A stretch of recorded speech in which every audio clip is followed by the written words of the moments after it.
Less than 24 hours remain until we are playing Destiny 2, the final shape. We're almost there.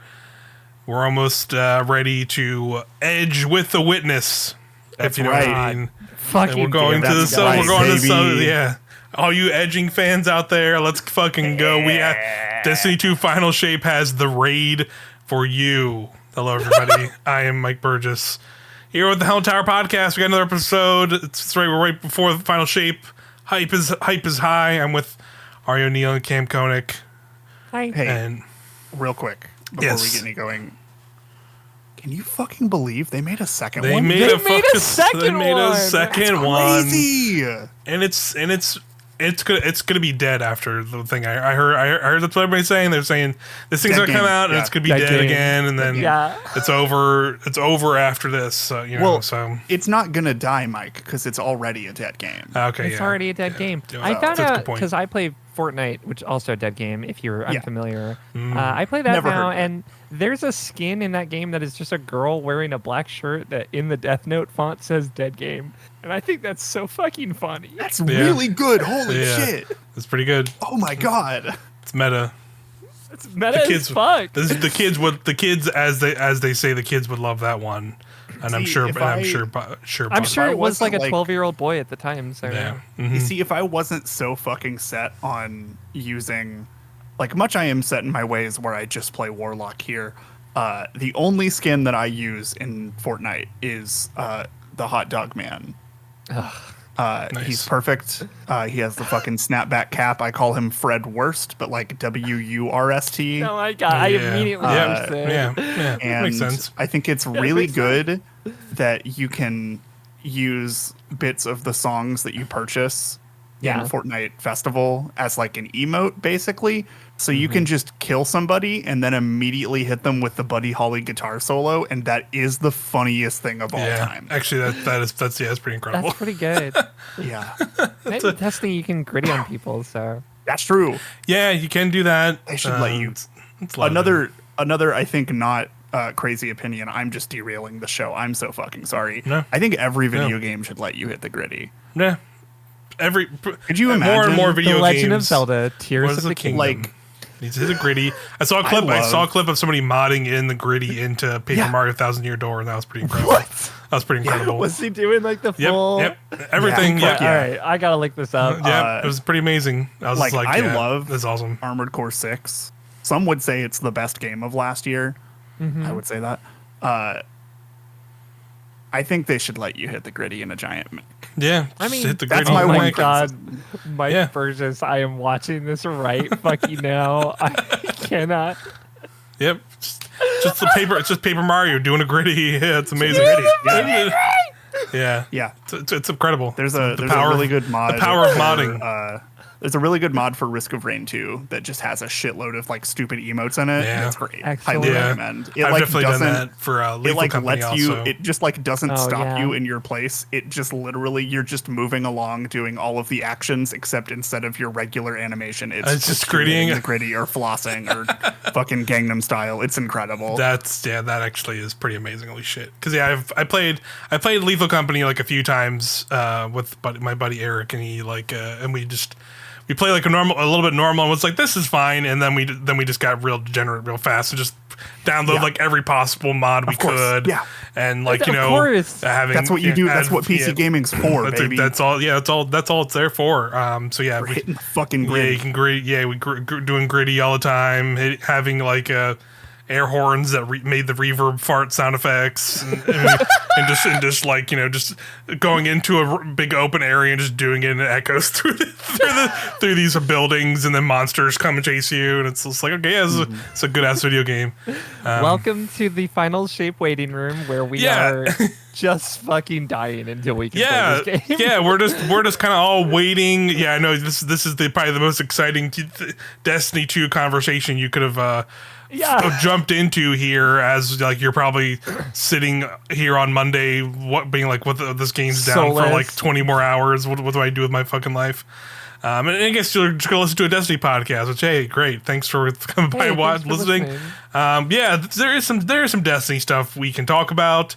But we are pretty much just in we're so close now. It's like we're just ready to get into this point. I am like fully in built a to-do list in a spreadsheet and have been like going through and categorically checking stuff off, which like I got almost all of it done yesterday, and I did not expect to, and that's cool. Yeah. I got it all done. I'm done. I'm free. If my RNG was not absolutely abysmal for like the first time, and this is like legitimately probably like been the worst like RNG spat I've had this game like period like ever, and like just I'm not getting.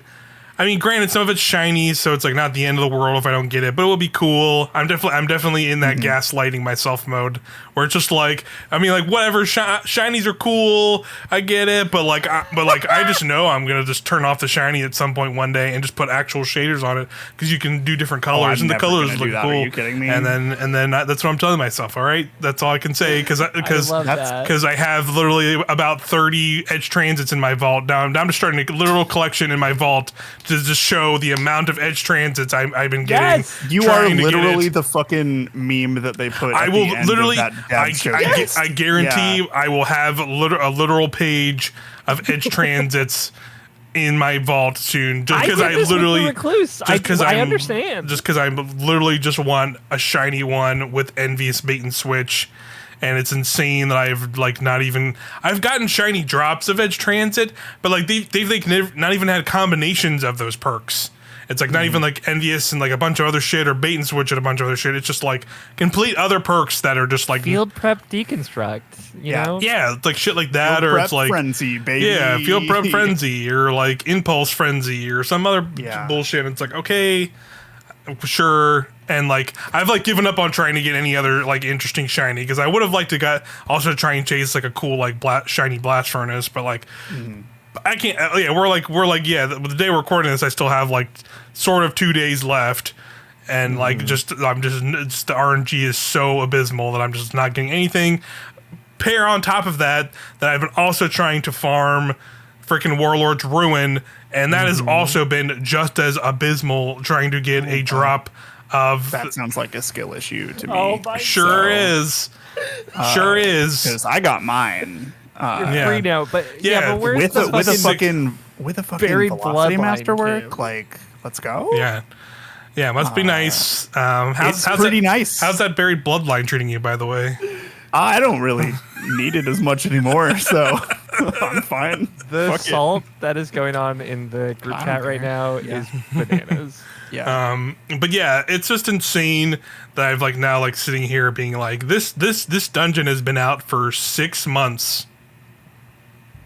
I have 17 clears on it, which granted like that's just doing general runs through it, which is like not that much in like for some things I've done, other like things I've done in the game. But I've also done multiple just like going to the first boss and fighting the first boss in LFG and just like grouping up with 2 random people. And like I literally had a spurt where like I couldn't sleep last night, and it was like 12:30 at night, and I just booted the game back up and just started doing that and did it till about 4 o'clock in the morning. Filled up my postmaster with drops, which was about 20 drops. That's 20 boss kills in that period of time. I had 2 drops of a sidearm through all of those 20 kills. One was like complete utter dog shit.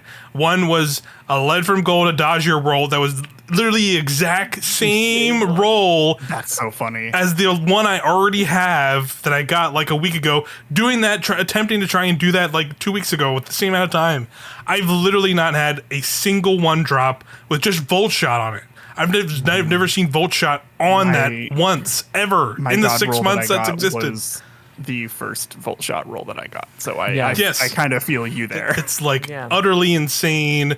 Like they seriously need to do some like if they seriously just need to put like some kind of a tuning system that they've been doing for the Brave stuff on dungeons, because like dungeons are just like so like can become just so miserable to like farm for that stuff.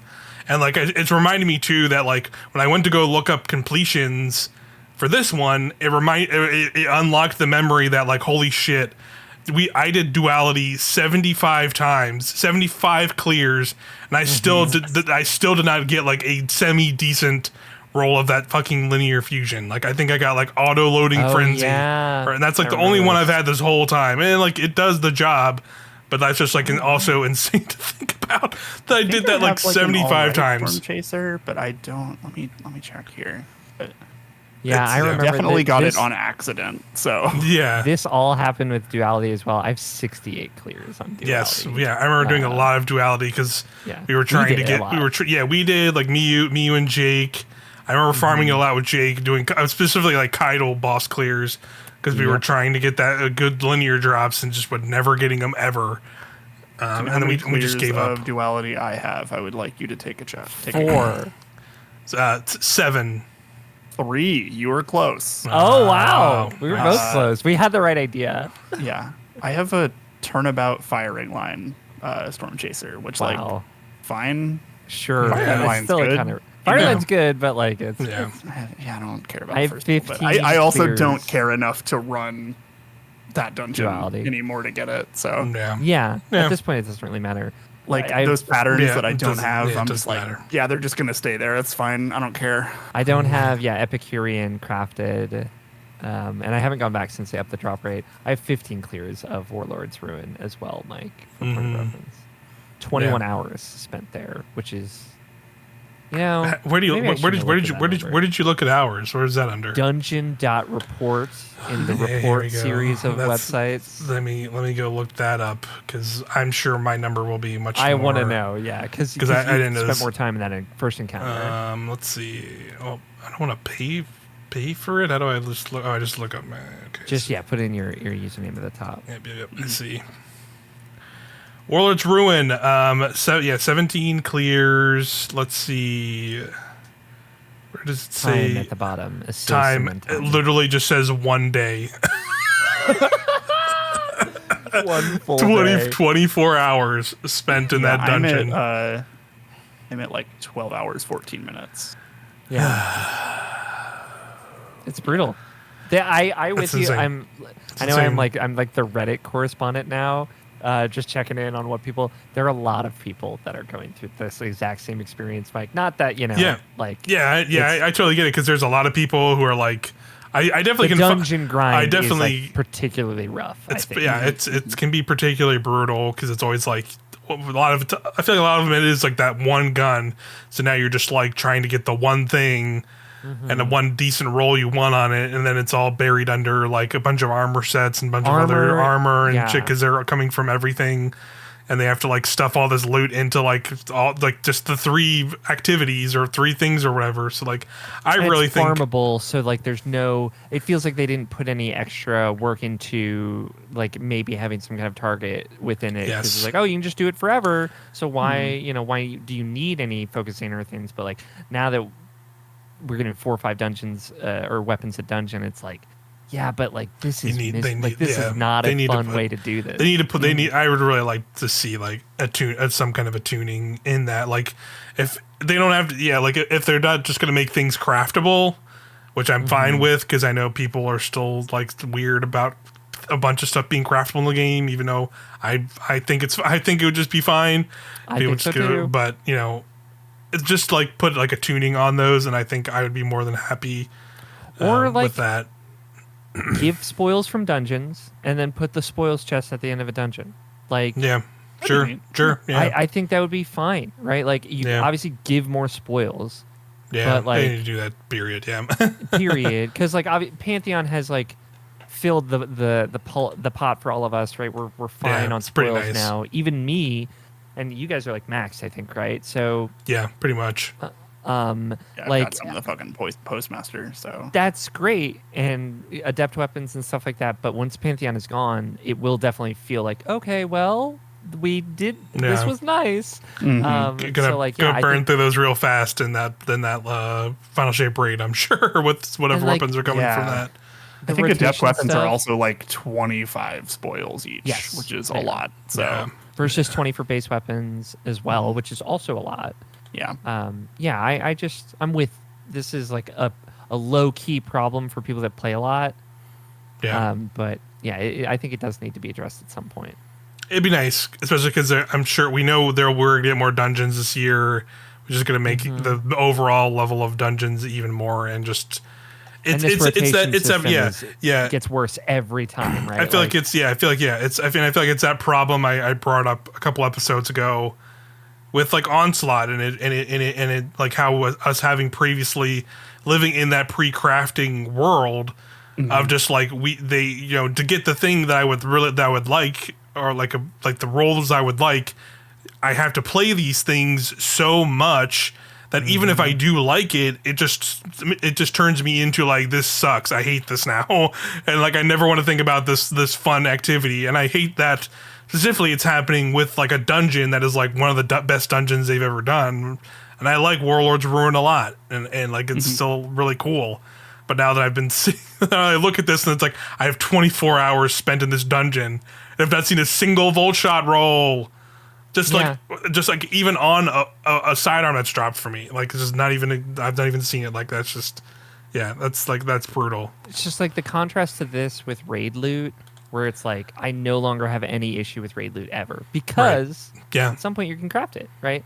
Like, it's going to take a long time. And like, I've been chipping away at Root of Nightmares literally the entire year, right? Right, yeah. And I still don't have all the patterns, and Lord knows I'll never get all the Crota patterns. I will die before that happens. It'll be farmable next season, and I'm hoping maybe like running the boss or the third encounter over and over again for random drops and stuff. Like, great, I can maybe get it done then. But like, they solved this problem with crafting. I know people hate it for whatever fucking reason. Yeah. But like, for these end game activities, I really do think it's great. Some attunement clearly with Onslaught has been a test case, and my hope is that they bring it to all activities that have random loot still. At least so then like, Mike, if you do all 3 encounters in the dungeon, you're going to get a drop from all 3, and maybe even 2 from the last one, right? Wouldn't that be nice? Yes, 100%. Not armor. Yes, 100%. It would just be nice at this point. Yeah. But yeah, other than that, like, I generally am like, feel like I'm in a spot where I'm more or less ready to opt expansion. Like, I did not go really hardcore in terms of bounty prepping, like I've said in previous episodes. Like, I've just kind of, I'm set with that. Like, I've really just been doing Warlords to try and get that sidearm, and just doing Onslaught to try and get a shiny G-Trans. And if I can get literally either of those things before Final Shape, I will be more than happy. But it just after the past couple days, it just does not feel like it's going to happen because of like how miserable my RNG has been. But it is what it is. I'm sure I'll live, even if it doesn't end up happening. I'll be fine, and I'll be like, I'll use all these cool new guns like in 2 days, and be like, okay. Yeah, it's entirely possible that like a lot of the stuff that we're going to be getting that we don't know about is just better than shit we're farming for. That just happens sometimes. Yeah, it happens every time. You know what I mean? Totally. Except for Lightfall. Yeah, that was the one where like, the destination and then the season and then the raid weapons was like, all right, well, maybe none of these are bangers. Yeah, there's some it's like 1 or 2 things that are like, we got there eventually, Yeah, for sure. And speaking of some of that loot, we did get some previews of that stuff this week. Yeah. Content creators, bigger content creators, got to go out to Bungie, I think they said a couple weeks ago, and get like an early look at Final Shape. It's kind of rare for like Bungie to kind of do that. I feel like I'm trying to remember like the last time they did like an actual like creator event like that, having them come on Beyond site. Light?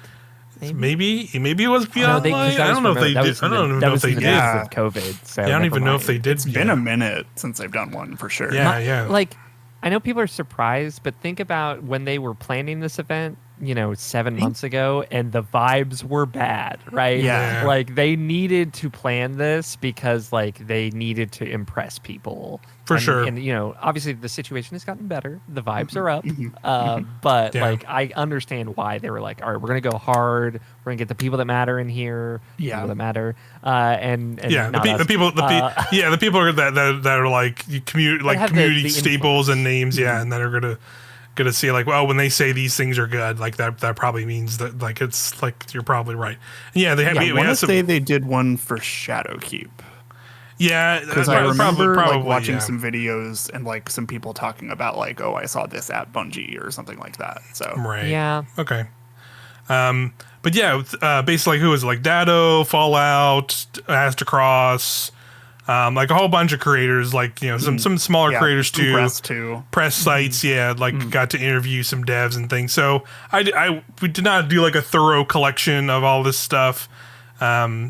For this, because like we're by the time you listen to this podcast, we're going to be like less than 24 hours away, so we're going to see a lot of this stuff soon. And if you're here at this point, you've probably also watched a lot of this stuff already because it's been out there in the wild for like a week or so. So and also there was a leak situation that kind of threw everything into hysteria. Obviously we're not going to like to go into specifics of what was in the leaks, but yeah, a big leak happened. And it is very funny that like a lot of the creators were just like, nah, man, I saw more than what was leaked. Yeah. I'm just not going to talk campaign about wise, especially. Yeah. Because they saw like way more, and people were just like out there being like, like the entire fucking thing. It's all out there. It's like people being like, oh, people already beat the campaign or whatever. Yeah, I saw some people those coming out, but it was like that 0% happened.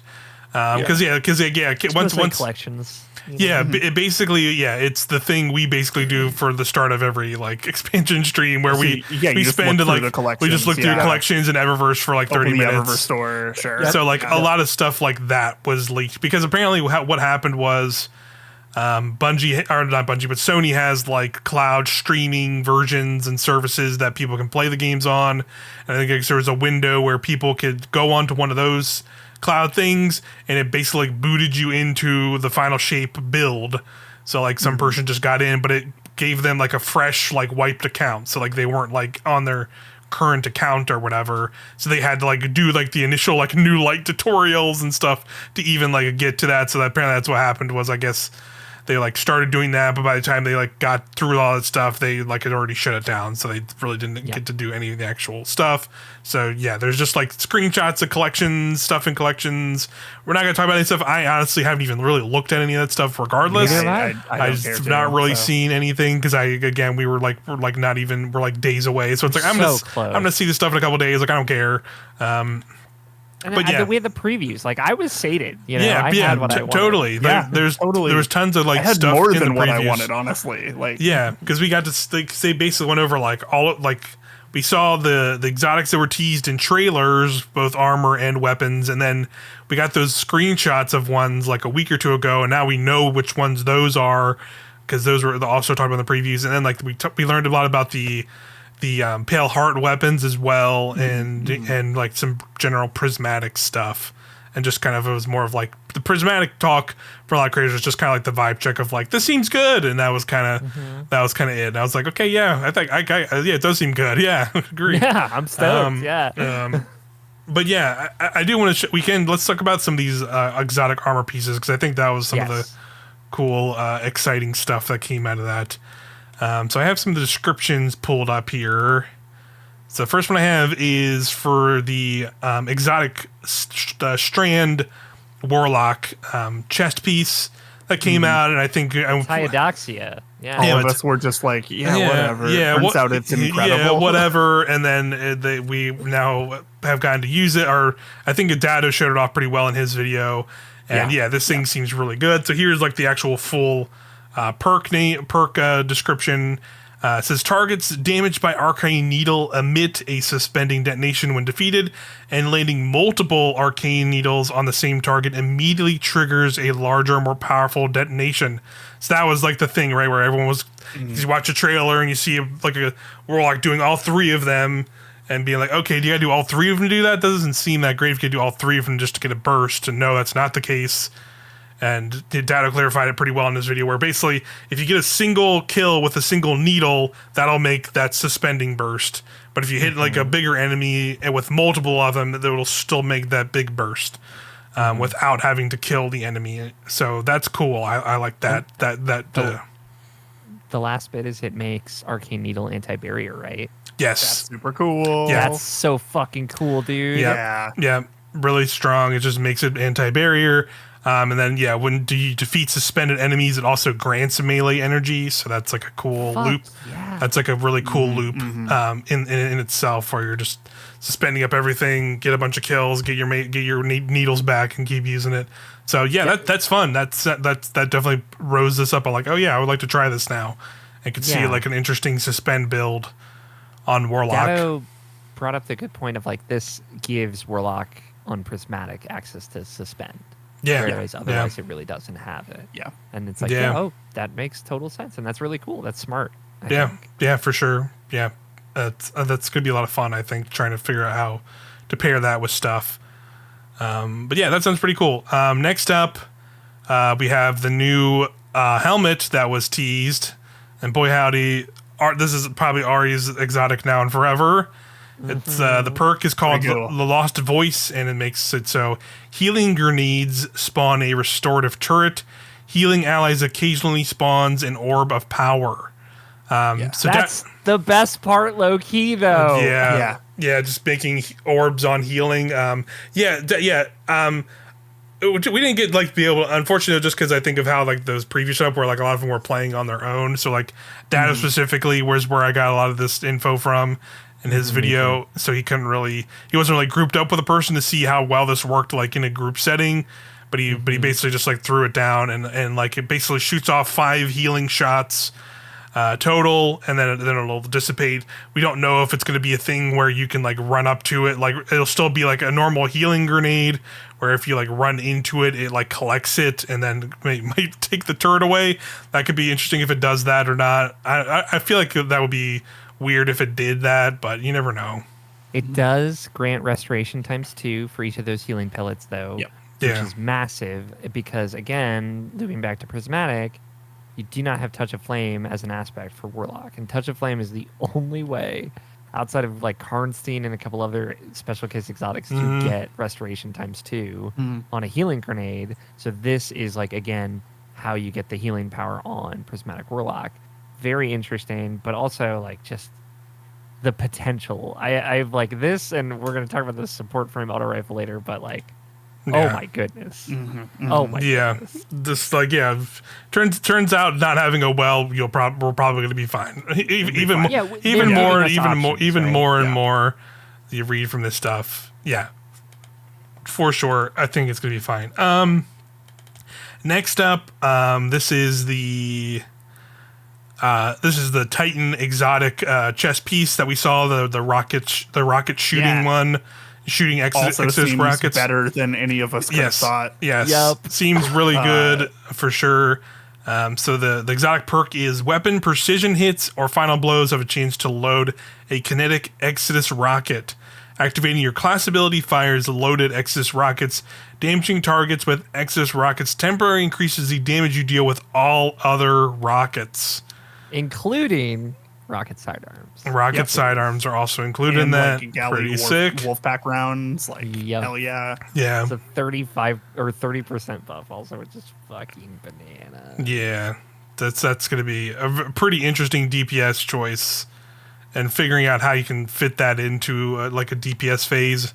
That's going to be the thing I think that'll be curious, where it's like how quickly, depending on what kind of encounter you're in, how quickly can you get all of those rockets set up so you can shoot off the rockets in a phase, and then have that like play into like you then like firing off a rocket with your teammates. So I think like that'll be definitely a big tell, is like how it's used in those scenarios. But it has a lot of potential, just like for those kind of interesting damage it's also phase so setups. Cool as fuck. Yeah, you're just shooting fucking rockets out of your shoulders. The animation is great. Sick. It is very cool.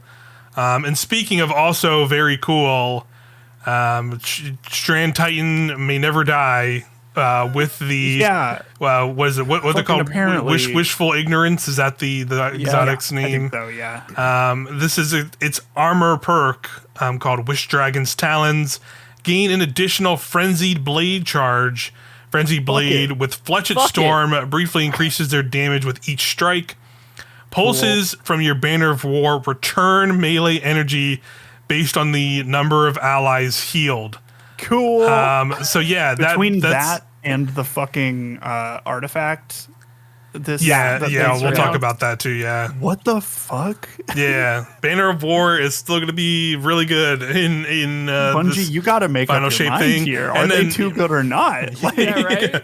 I mean, I think that's why they probably toned down a lot of the other stuff. Where like now, like for sure, Syntheseps obviously got toned down. Worm Gods got toned down. I think those were like the big factors of like what made it really strong. And I think like just now giving this like a dedicated exotic is cool. Like I will absolutely make a build for this, and once I get these for sure. That's really cool. Like I like Strand Titan, but never really cared for like. And as weird as it is to say, like I never really cared for like the melee juicing of Syntheseps and whatever. But like I like this so much more interesting.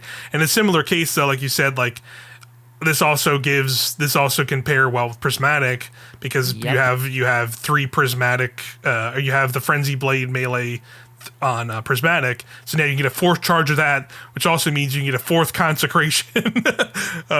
So that's gonna be fun. That's gonna be fun with this. No Fletch's Storm, no problem. You know what I mean? Exactly. Who the fuck cares about Fletch's Storm over here? Not me. You know, it is interesting because you got to think of the aspect breakdown. If you're running Banner and Fletch it, you can't run the one that gives Woven Mail. I forget what it's called. So like there are still choices in the build that you would have to make. Yeah, cool. For sure. But yeah. What you say, King? Oh, I was just gonna say I wanted to also shout out one of my day one team members that I was farming Indebted Kindness with last night, who their like go-to play right now is like running Mountaintop and Consecration, and you can just like get up in the shit with Consecration and then just shoot yourself off of them backwards. Yeah. I've done that. That's kind of tight as fuck. That's tight as hell, dude. I've done that too a few times. It's fun. Shout out. It's fun. Yeah. I've done the grapple and then Mountaintop out of it. Yeah. But yeah. It's pretty fun. So let's move on. Now we're on to the Hunter ones. This is, again, the Arc chest piece, which I've gotten a little bit more interested in this again. And that's also specifically shout out. I think the day we're recording this, Azdacross put out a video of him talking about these 2 Hunter exotics, and he brought up an interesting case about it that I'll just talk about after I talk about this perk here. Basically, it's activating Ascension or Tempest Strike throws bouncing explosives at nearby targets that jolt and damage them. Jolting nearby targets grants you damage resistance. So it's that last part right there.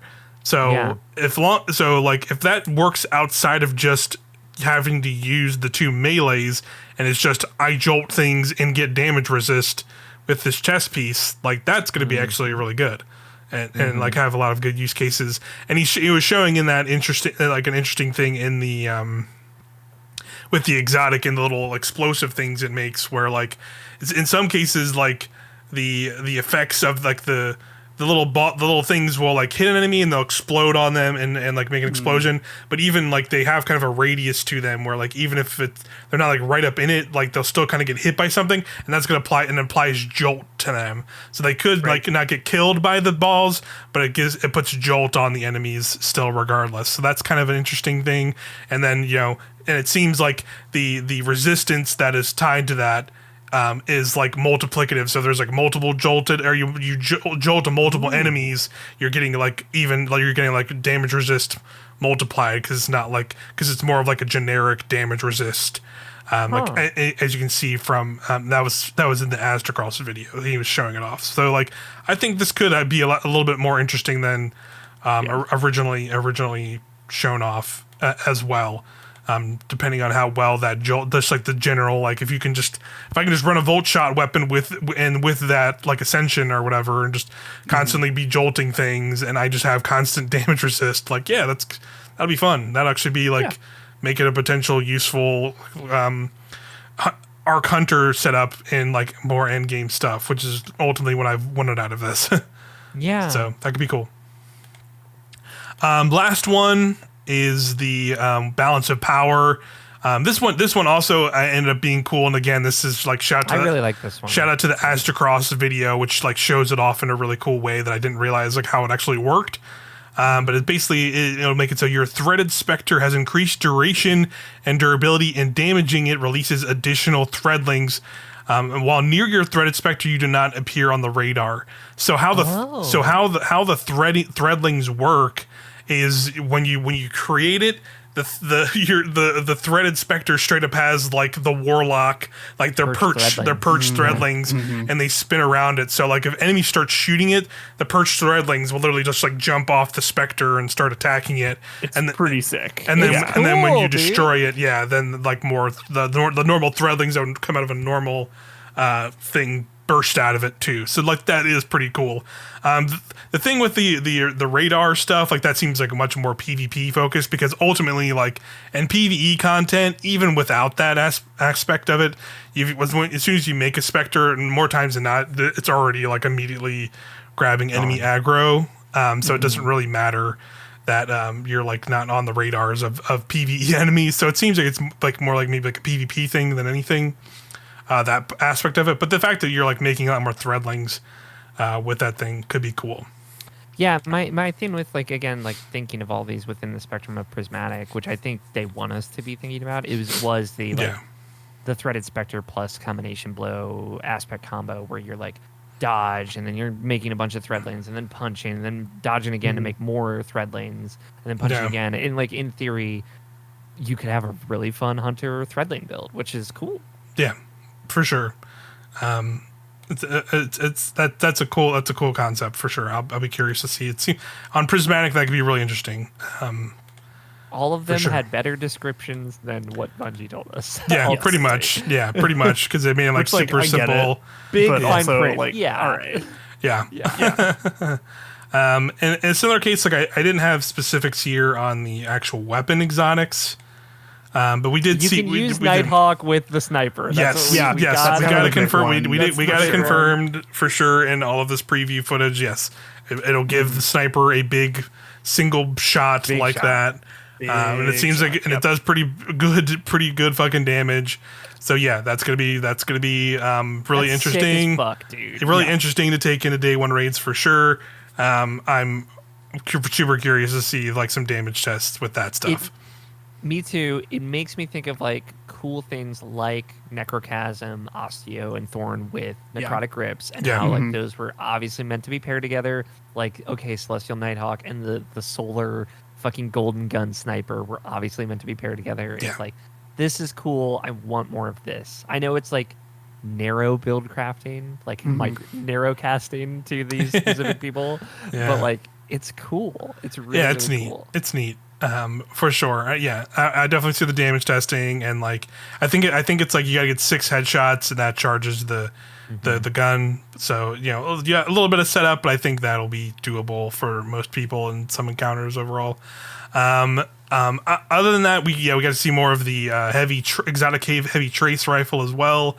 It is kinetic. Which is pretty cool. That's super wild. So that's good. That's gonna fit into Prismatic in a cool way. Again, shout out to Astrocross, already doing like his like weapon review style stuff and like breaking down damage and shit already in these reviews from a preview thing, the Madman. But he basically compared the base damage that heavy trace rifle can do is already a little bit above what the super triggered version of Agerceptor's like damage does. Great. So it's like it's stronger than that out the gate. Yeah. And then probably should be. Agreed. Totally. But then you can do things even more, because like one of the things, again, Bungie didn't really say in the initial trailer, is the whole thing with it is when you break shields, you get a little damage boost, but you also get a damage boost after you finish your super. So if you do your super, you get a damage boost from it, and it's like a significant one that lasts quite a while. And that thing seems like it could be pretty potent, pretty potent with that kind of stuff. So yeah, pretty cool. Outside of that, people are hating on that because it's in the heavy slot or whatever, but like I definitely see that fitting in like right where a heavy, like a good LMG also totally it gives me the same vibe as it's no different than just an exotic LMG in my opinion. Right.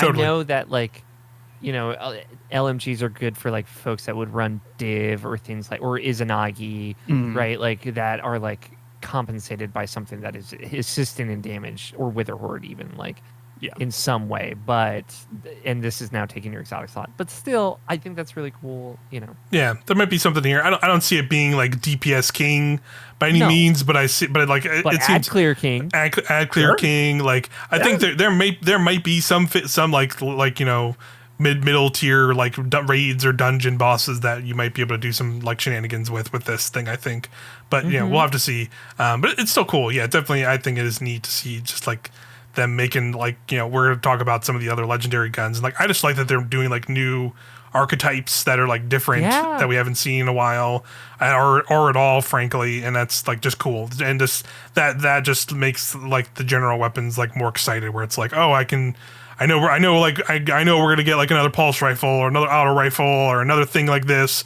but at least now I know like, oh, there's a potential that it's like this new frame or this new like style of it that we have not had yet, and I think that's like that's exciting overall. Can I talk about the support frame auto rifle now? Yes, go ahead. Please. I want to call out a couple of things, right? The intrinsic, it's a 600 RPM. Mm-hmm. It is hit scan, or not hit scan. It is projectile, so it shoots like Yes. Osteostriga. Yeah, Which is something to keep in mind. So no hit scan on that. So not immediate contact on fire. You do need to hit fire to heal with it, and you do need to shoot enemies to charge your healing meter. It has 2 new weapon perks. And I want to talk about these first. The first in the first column is called Physic, which reads, and thank you Fallout for these. He did a great job finding weapon perks for a lot of these guns. Video. yeah, nice. And again, if you don't want to spoil yourself on stuff, we understand, obviously, but we're not going to go into every single thing. But these I think are really cool and obviously appeal to the healer in me. Yeah. Physics reads, rapidly healing allies grants restoration to you and your allies. Great. And it doesn't clarify like rapidly healing allies with the gun. Yeah. So like if you are a solar warlock and you throw a restoration and it hits 2 of your allies, I assume boom, you're getting restoration from that too. And that suddenly is like, oh fuck, like that's so cool to me. Yeah. The other perk, I'm trying to pull up, Circle of Life. Rapidly healing allies grants this weapon a period of increased damage. Yep. Now keep in mind, the support frame reads as follows, and this is the intrinsic frame of the weapon. Flexible and agile frame capable of healing allies and hurting foes. Harming targets builds a restorative charge. Hip firing at allies with this weapon it's the longest fucking description. Oh, yeah. It has to be, though. Yeah. Hip firing at allies with this weapon is charged heals them. It's probably like a typo still. Not final build. With rapid healing increases weapon damage and bestowing restoration to your allies. So you are getting an intrinsic weapon damage buff, and then Circle of Life is giving you an additional weapon damage buff for rapid healing. Just very cool. This is a craftable gun because on the page we can see the deep sight square, which means there is an enhanced physic and enhanced Circle of Life, and just as a solar 600 auto rifle, it can get demo in the first column, subsistence in the first column, and surrounded and incandescent in the second column. So like, I'm already seeing myself making 2 of these. Oh, me too. Yeah. One for solo, one for when I'm with the fire team. I love this gun so much. It's so cool, in my opinion. Yeah, it's almost like of exotic quality with its own custom perks like that. Which is pretty wild because I never think they would ever go back to that because that used to be like what pinnacle weapons were when we would get them, where it's like they had their own unique things, and those would be the things, and that's cool that they're going that hard with some of these weapons. It's really cool. Couple of other quick shout outs was the strand of heavy machine gun. Is a new archetype as well. It's an aggressive heavy machine gun. So basically, I think it's 600 rounds per minute. So it's kind of in between rapid fires like retrofit, and then but then there's like 450s adaptives. I think adaptives, and that's like commemoration, and I think like the fixed odds is the solar one from Duality. I think that's adaptive. No, the fixed odds is high impact. Is that high impact? Okay. But yeah, so that's gonna like sit in between those. So that's pretty cool. I can get like threadling and stuff as well, which I think will be a pretty good one. And reconstruction, which is my favorite machine gun perk for sure. Yeah, that's gonna be a really good one. Some other ones. These I saw from I think it was Azdacross had a video going over legendary ones. So he actually got I guess to get the lowdown of some of like the Nightfall weapons and the like playlist weapons. Okay. So the Hush is coming back, which was the Hunter, which was like the Gambit bow that used to be a pinnacle reward, and that had its own custom thing with Archer's Gambit was the original perk, and that was basically like Archer's Tempo, but it was like a little bit better. And I know they talked about it in one of like the TWABs or ability tuning things, but now it's random rolled, so now we can also get Archer's Tempo and Archer's Gambit, which he was saying in his video, and that makes it apparently pretty insane, according to him. For Nightfalls, Shadow Price is coming back as a Nightfall one, and it will. I think he went over some of the perks. I'm forgetting. I'm pretty sure it will pretty sure we'll get Volt Shot. Yep. So that's pretty cool. And then there's also going to be a new Strand three burst linear fusion coming from that as well. So that's pretty exciting. That's going to be the other Nightfall weapon. I believe. Shout out.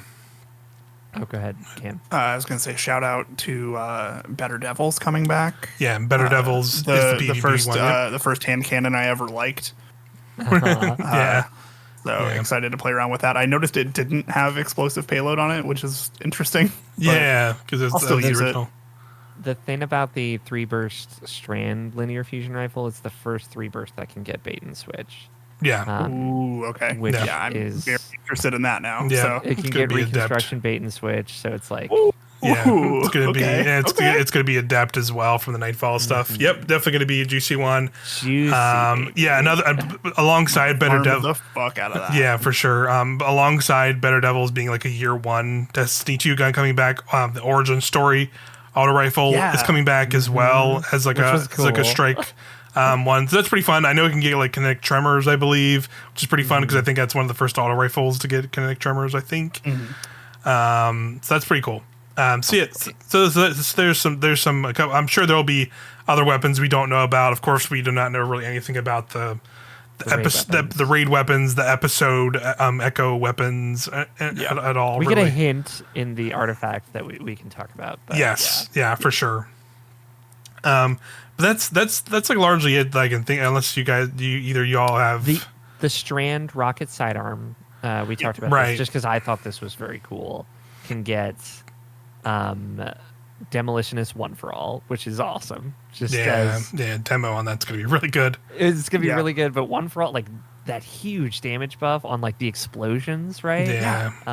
Is gonna and like I don't know how unraveling rounds will play into that, but like sick as fuck, dude. That's gonna be a fun one. And joining Pugilist and Demolitionist is finally the Strategist perk, which I think is cool. I just love the naming and the symbolism for each of them. Okay, this so is for class abilities.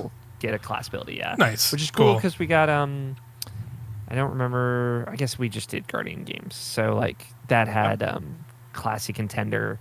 But I imagine next time we get around to Guardian games, we will get something with classy contender strategist, and that will be juiced that'd be cool. energy.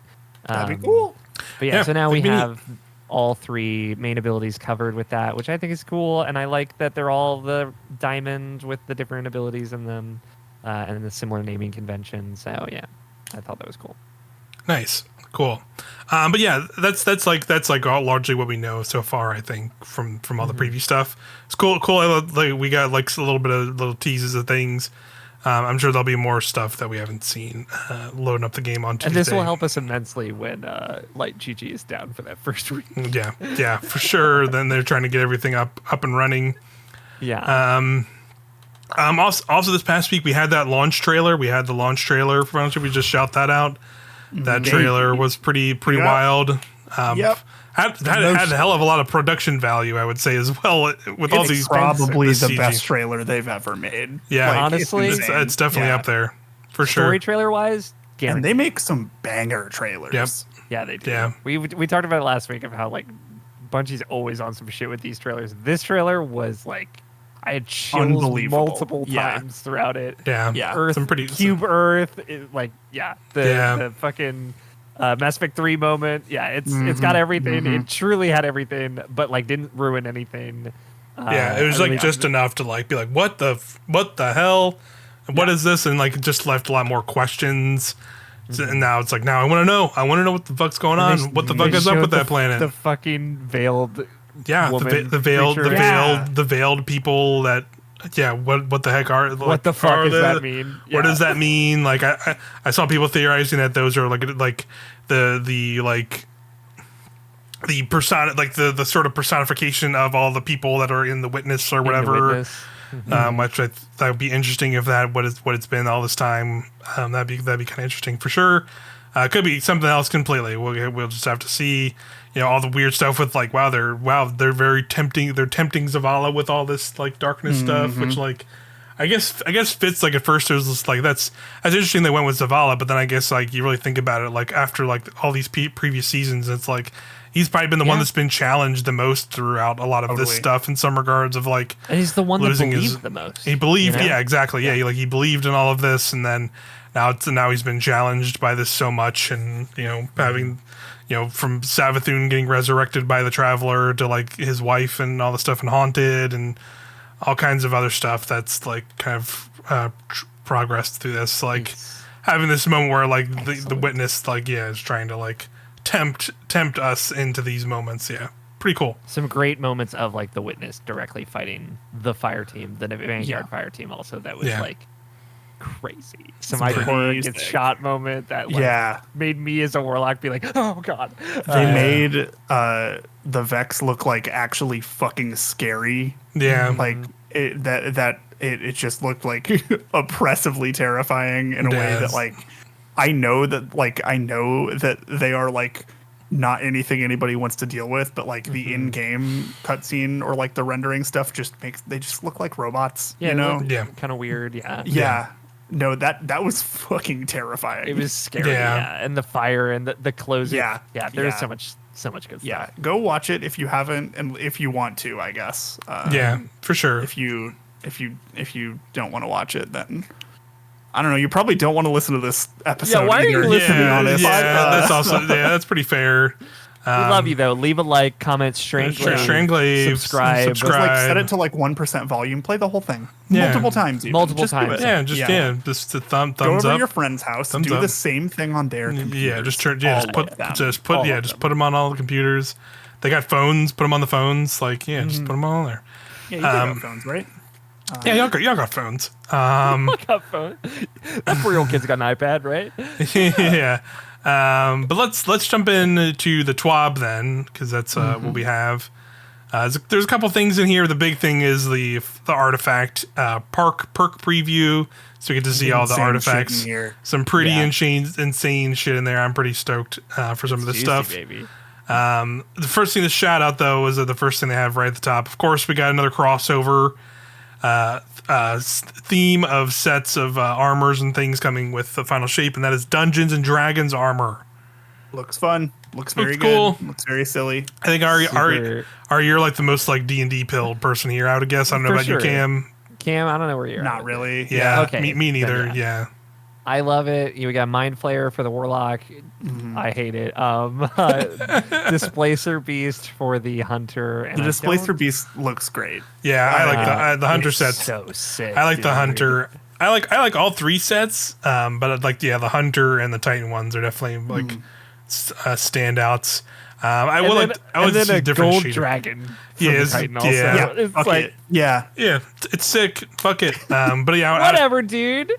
Yeah, I want to see like that like non-gold shaded. I think that would look pretty even more sick. That'd be sick. Yeah. I think that honestly. Go ahead, Mike. I was gonna say I really like the Beholder ghost shell in particular. Yeah, it's very fun. Enjoy that. I like that they're also selling a physical one. Yeah, selling a physical one. Yeah. Yeah, and I actually really like the secondary items for this is Owlbear Sparrow, which is very funny to me. Yeah. It's just like the Owlbear's like front half. The emote where you throw a D20 is good. Yeah, and it rolls an actual 20, which is super fun. Nice. Yeah, I'm going to spend real money on that. I know. Oh yeah. Yeah, I That's know. a good emote just for like fucking around with people and like making decisions happen. yeah, like that. Like again, we're always talking about the banger trailers. A bunch of the trailer they made for this was really It's fun. really good. Super fun. 'Cause it's It like, was They yeah, used really all like fun. the dungeony areas, like Savathun's throne world Yeah, and shit. and, Yeah. and it like pivoted between like fake like people playing a round of D&D, then going into these and seeing the characters in these outfits like doing the stuff. It was a and really, really well shot trailer. it was fun. Yeah, Bigby's hand finisher, which is great. It's like a big Yeah. magic hand you summon, and then you punch somebody with it. It's like, they did a very clearly. There's a lot of D&D people at Bungie. I mean, no fucking shit, Sherlock. but, Right. like, Yeah, no surprise. Yeah. I love this. I hate that the Warlock got a big tentacle monster face, but whatever. It's fine. The other pieces of it look cool at least, so you can Yes. I can maybe just not do the tentacle face and then do something else. Very I think looks Baldur's cool. Gate. Yeah, Yeah. and it's cool as hell. So, Yeah. shout out. Yeah, I'll probably end up spending money on those. I've already done some pre-purchasing of silver. I won't even deny it. Yeah, me too, 'cause Doc. Whatever. yeah, because I'm sure there is going to be a lot of other stuff in that store. This is my one. Okay, Yeah. and also Fortnite sometimes. We don't talk about that, though. Am I dressed as Siri from The Witcher in Fortnite right now? Did I spend $15? yeah, on don't that? worry about Maybe. it. Don't worry about It's it. fine. Yeah, Fucking Yeah, who that's fine. cares? Yeah, Nobody asked don't you. worry Or about to it. come back with a warrant, you know? All right, let's. That's also going in the soundboard cam.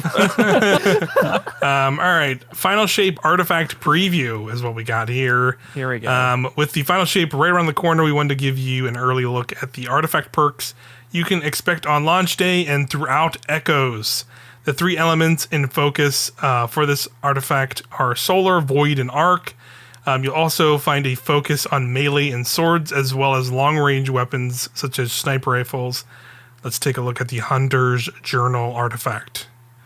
So I'm curious, I'm curious, if these are going to be the ones we have day one, or they Yes. also, because we're supposed to be getting more, right? in the preview, in someone's preview, I don't remember who. It might have been Fallout. You can see there's this grid on the artifact, and then there's like a rectangle underneath of it that says like coming in week 7 of episode okay, 1, okay. and then there's another rectangle underneath that's like coming in week 13 of Yeah. Okay, So still be I assume it's going to be a whole other 5x5 grid, or maybe something smaller. yeah. It'll just be maybe you could see another 5 for each week. Yeah, or we something. don't know how that's going to work yet, but Yeah. how if you're going to get more unlocks, or if you're going to have to stay with the same 12 that you get. But Yeah, that's a good point too. We'll have to see how that might. they have not said They have explicitly. not. They have not said how that's going to work yet. Yeah, because they mentioned things like solar and snipers and stuff, and I don't really think that stuff's in here that much. Void is definitely in this stuff out the gate a lot, and swords. Everything's got at least one thing. There's like a strand and stasis one too. Yeah, because I guess now we're in the world of prismatic, having it be like we have it this season where it is so solar focused. I feel like that would not feel as good nowadays when we have prismatic that can be multiple things, right? Yeah. That's my opinion, but I think maybe No, I they think always you're have right. to.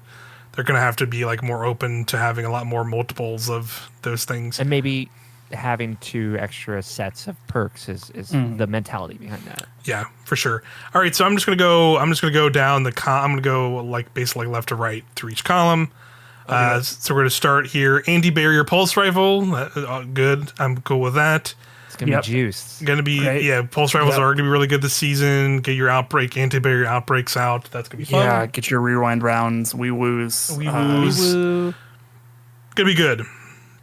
So yeah, here's the first one. I think you're talking about for the weapon stuff.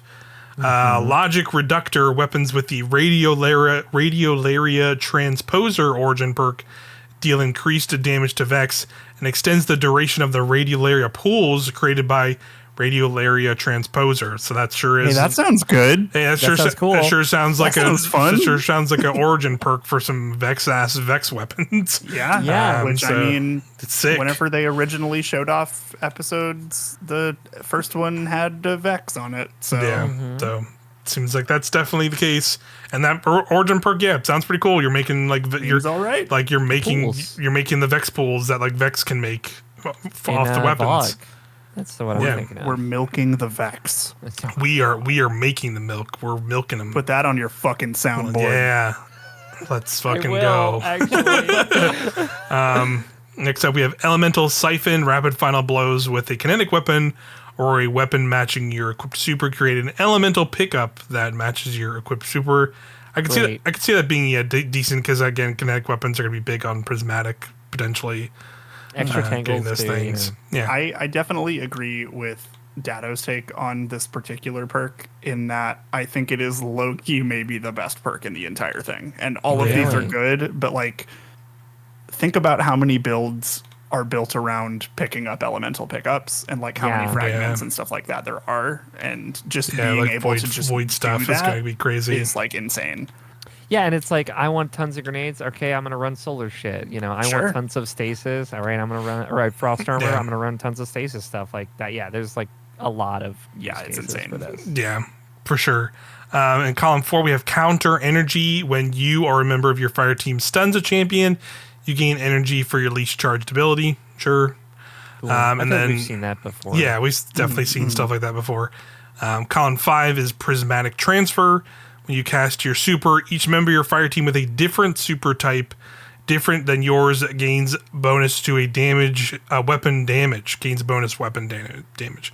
So yeah, I guess it depends on how much damage that bonus gives, but I think that could be really good as well. Yeah, for I think like this is DPS one stuff. that we've had before. We've had this before, yeah. And it didn't make like a bunch of waves, and so I mean, with prismatic, it's entirely possible it could just be a whole lot better now. Yeah, But I mean, you know, I ain't gonna love say the no idea to it, right? of everyone running prismatic but different super elements though. That's Totally. fun. Yes, that's definitely be a lot of that for sure. Next up, the next column we got unstoppable sidearm. That's definitely going to be good, and with rocket sidearms. This also reminded me another thing that came out. I think it was in one of the written interviews. I forget if it was Games Radar or somebody else interviewed like Chris Proctor, the weapons lead, and he shouted out that the Season of the Dawn weapons are coming back with this. Oh, so I don't know if it's with Final Shape or with Echoes. I don't remember if he specified, but they're going to be coming back, and they will have an origin trait. And I think that's we'll get to it later, but I think that's probably what the Saints Inspiration. Yeah, there's like an origin trait in here. But that makes sense now. That makes sense. Yeah, but I just remember that because like in particular in that group of weapons is a very popular sidearm called Breach Light, which I know a lot of people were Breach Light very very fond of. So that's why that came up to my head. I think. Yeah. It's a 2-burst one. Next up, we have Overcharged Armory, which is weapons with Dealer's Choice. That is the Pale Heart weapon origin perk. Radial Area Transposer, Collective Purpose, and Sundering origin traits are always overcharged weapons from when that active modifier is active. Interesting. Collective Purpose, maybe our raid one. That's kind of what I'm thinking. Yeah, that's what I'm thinking. Yeah. Collective, the Witness. Yeah. Because Sundering is Warlord's Ruin, right? Yeah. Yes. Mm-hmm. Yeah. Collective Purpose makes me think that there's gonna be a bunch of faces on these guns.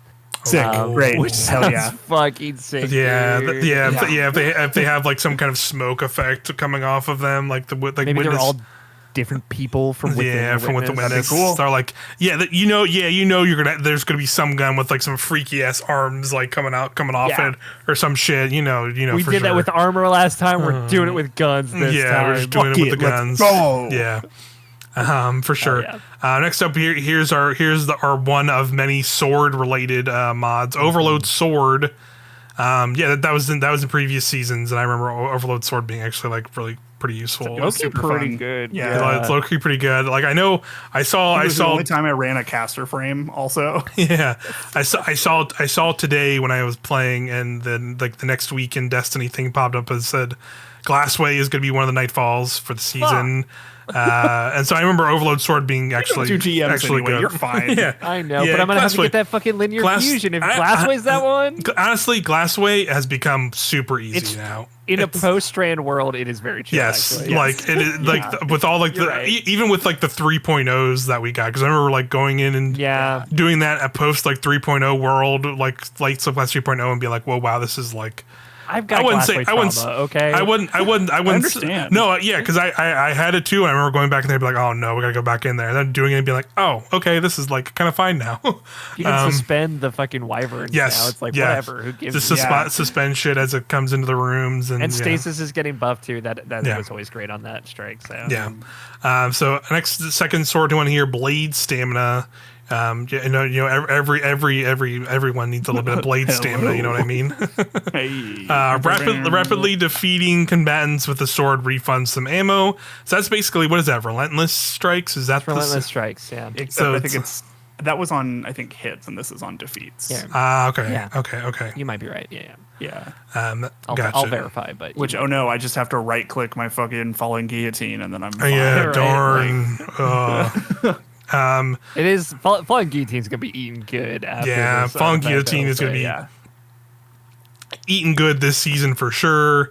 Yeah. Then next up we have Argent Blade. While you have armor charge, dealing damage with a sword consumes an armor charge and empowers your sword for a short time, granting it bonus damage and energy charge rate. So we've had this before too, right? I remember it being pretty decent from previous seasons. I can't remember exactly. But. And we had, this is like basically Argent Ordnance, which is the same thing for rocket launchers. Yep. On swords. Yeah. Which, hey, hell yeah. Great. Yeah. There's, I bet there's gonna be just maybe not like the final encounter, but maybe one encounter in the raid that's gonna be sword focused. I bet.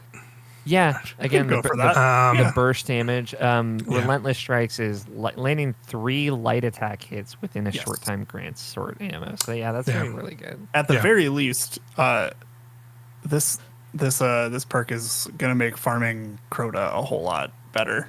Yeah. Real talk. Yeah, for sure. Next column here, Unstoppable Scout Rifle. Cool, sure. Yeah. Authorized mod, Elemental Charge. The energy cost of Elemental Charge mods are significantly discounted. Cool. Creeping Chill. Stasis weapon final blows against slowed or frozen targets released a burst that slows. Shout out to Chill Clip weapons. Rad. Yeah, Chill Clip weapons are gonna go crazy because now you're just getting double like slow blasts. It's basically incandescent, but with which I think that's gonna go out, which is very absolutely insane on like Agar Scepter that already does it. And then you just like create fucking waves of things that just die, like incredible. Yeah, making waves, dude. And that's gonna be fun. Just got a buff, so yeah, it's gonna be fun. Definitely worth trying out. Next up, again another we got a bunch of void. We got some void stuff here. I also think is gonna be really good. We have Void Homogeny. I think that's what it is. Hegemony. I don't know how to pronounce that word. Here, let me Please see. hold. I'm gonna do the Google thing. Yeah, I was gonna do that too. Make it talk to me. Hegemony. Okay. Void Hegemony. While you have a Void or Prismatic subclass equipped, defeating weakened targets provides a small Void overshield. And then we have also Expanding Abyss. Void sources deal increased damage to weakened targets. Like you said, falling guillotine eating good. Falling guillotine eating good. Void sources. What does that mean? It's just void everything. Anything void. So yeah, that's gonna make like fucking. I mean, Hunter Tether, of course, already really good. It's gonna now just be good because you're just weakening things, and it's gonna be doing more damage outright. I think I brought up in one of our conversations already, but like Buried Bloodlines.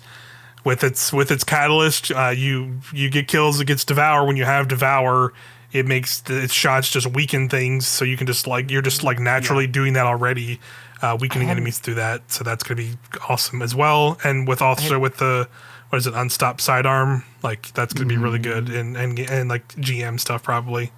I hadn't thought about this. We talked about it last week. The potential of the Void lock with the Cataclysmic Nova Bomb entering the damage meta with Thank You Star Eaters on Prismatic. Yeah. This is going to make it Plus even more potent. Yeah. Yeah. Yep. That's awesome. Yeah. It's gonna be good. I'm really curious about like what some of the Void damage stuff is gonna get into with that. Same with like I'm curious about the Void, the Titan Void Super, the new one as well for damage potential with the axes.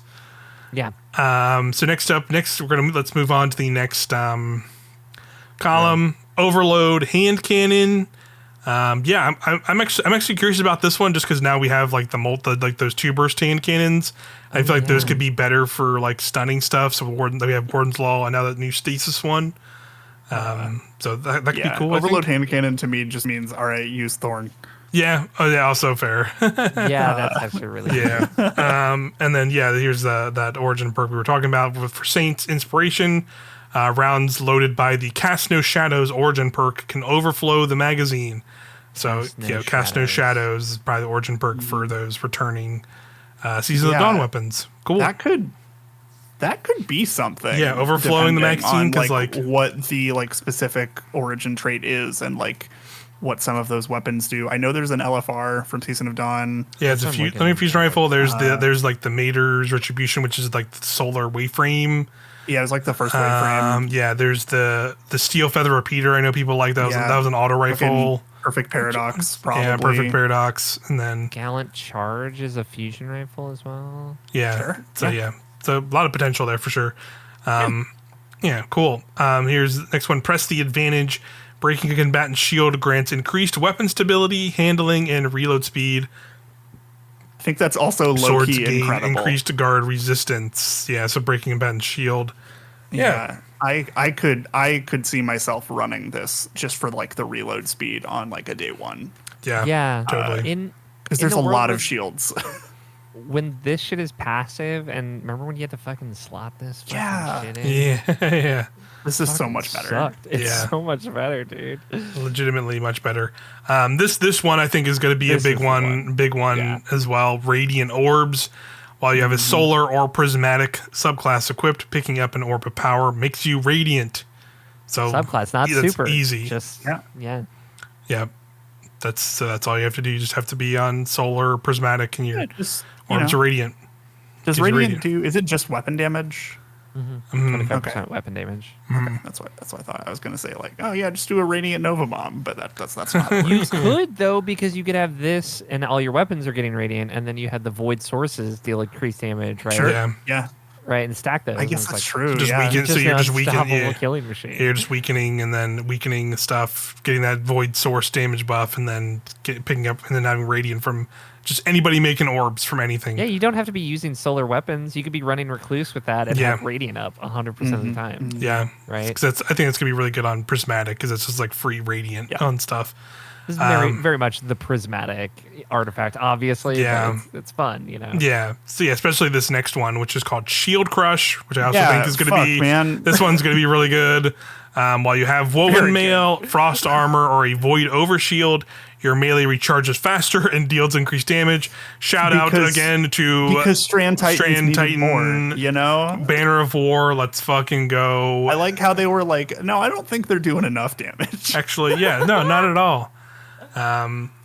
That's good. It's gonna be a lot of fun. That's only half of this. It's gonna be a lot of fun. People thought that Strand Titan was gonna be bad. Yes, dude. Like when Lightfall came out, it's just like it's just another punchy Void Titan, blah. And then everybody who spent time with it was like, this is actually maybe the best thing in the entire game. Yeah, that's like one of the best all around like end game. So creative and interesting. And the aspects completely rework the entire imagery of it. It can be support, it can be offense. You know, solo master dungeon bosses. It's fine. Yeah. Worst. Super. So on top of that, while you have Amplified or Radiant, your grenade recharges faster and deals increased damage.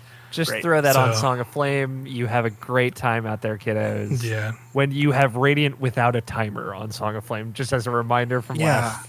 I just now realized, because I'm still like trying to wrap my head around a lot of the prismatic stuff. You just have both of these on at the same time. Yeah. Yep. Yep. Yep. Fuck it. Yeah. Yep. Definitely This feels like a never taking off perk. Yep. Yeah, pretty much. Just It's this like, is going to be oh, I'm glued running on. Shield Crush and what else? Right. Yeah. Yeah, for sure. Last column we have here, our last row, anti-barrier submachine gun. Sure, Hell yeah. great. That's like we haven't seen that in forever. A very long time, I feel like. Yeah, I think it's been a while since we've had submachine guns as like a thing on here in a while. Has any, because they used to. But do it, granted, every time. I yeah, remember them being overload once, I think. yeah. Granted, we've also been in a yeah. 6-month season, so we've not seen a lot of things in a good Right. while. Yeah. What was the last season? Where are we? Yeah, what When is now? it? I don't remember. I sure as hell don't remember what the artifact things were in season of the Witch or whatever the fuck. Not at all. Yeah, I don't either. Winning hand is the next one in the column here. While using weapons with the dealer's choice origin trait, combatant precision final blows or rapidly defeating combatants cause the target to explode, dealing solar damage to nearby targets. Having several equipped weapons with the dealer's choice origin trait increases the effect of explosions. This is cool because it's just like giving them like memento mori, which is like the Ace of Spades like perk basically. So it's basically just giving it to all of the dealer's choice weapons or the Pale Heart weapons, which I think that's cool. That's fun, just like a fun little. That's really cool. I think that's really It's just like a neat. fun little thing. Yeah. Threaded blast, destroying a tangle with a strand weapon creates a larger and more damaging explosion. I feel Sure. like in any other like artifact list or like perk list, this would have been like close to the top, but this is like so mid compared to everything Yeah. else. It's crazy. Yeah. For sure. At least it's like column 3, right? It's not like Right. Yeah. Yeah, for sure. This next one is called Galvanic Armor. While you have an arc or prismatic subclass equipped, incoming damage from combatants is reduced while amplified. Boy, I really hope this is Love them. it. This is them testing the waters of Testing. giving damage resist to arc stuff. Like, I really hope this. I hope this just becomes like a natural thing. Just make galvanic armor like a normal thing and have that be on there. That'd be cool. For sure. So next up, Transference is the last one here. Gain increased melee, grenade and melee damage while transcendent. Weapon final blows while transcendent refund light and dark energy after transcendence ends. Insane. So you're just like Fucking crazy. keeping your transcendence grenades up all the time, and they're doing more damage on top of what they were already doing. Yeah, that's gonna be nuts. All right. Which of these are getting disabled for day 1? You each get to pick 2 of them. Ooh, Shield Crush for Shi- sure. yeah. That's not making it to the raid, you know. I'm gonna say it's one of the 2 void ones. Okay. Probably Expanding Abyss because people are gonna figure out some weird damage thing they could do with that because it's like I can just weaken with a tether, and that like is already having some kind of weaken and increased damage on top of something else people are doing, and it's gonna be like melting stuff. Orpheus Rig, Mobius Quiver is just gonna like melt everything. They're gonna be like, all right, well, I guess hunters Yeah. are done. I think Or it's Transference gonna- is going to get disabled Yeah, or entirely yeah. because I do think that people are going to find some way to basically make it where you have guaranteed 100% transcendence uptime. Yep. Yeah. Oh yeah. Figuring out some loop of doing damage with stuff. Yeah. Right. Yeah. And then- yeah, you're probably right. Yeah. And then I don't know, fucking long shot unstoppable sidearm will get disabled because people will have figured out some way that like applies a stacking damage buff that it shouldn't deserve. It'll be because that the, shit's happened. It'll be the Titan Exotic, which will also be disabled, the rocket one. Yeah, just both will of like them, do honestly. that, and then it goes through immunity shields. It's like, what? All right. Yeah, absolutely. It's Yeah. the colony all over again. It's Yep. fucking crazy. Yep. Yeah. or that the new updated colony, which makes like all the extra things I could from see killing that. enemies Yeah. is like people are gonna that's gonna be bugged out, and it's gonna be like I mean, spawning also- more things than it should, and it's blowing a million things up or Alesto's been pretty quiet doing lately. thing. Oh, Oh shit, dude! You're gonna Challenge accepted. you know Yeah, what you're I taking mean? that. You're taking that in the Pale Heart with Prismatic. It's gonna be doing some funky stuff. Watch you them know it. just like as a joke for the last encounter of the raid be like, Telesto just does like 1% more damage against the witness. That's it just Yeah. because. Yeah, Yeah. why not? not enough to like make a huge difference, but like it'd be funny. Or if you It's like somehow outside of their final yeah, exactly. Like they were, the witness was not prepared for the madness that was Nobody Telesto, is, and then you know? you get some kind of unique buff for using Telesto against the witness. Pops up in the center channel up top too. It's like super important. It's that important. Yeah, love it. They shouted here again the Salvation's Edge world first race details. So there you go. That is all you edging enjoyers.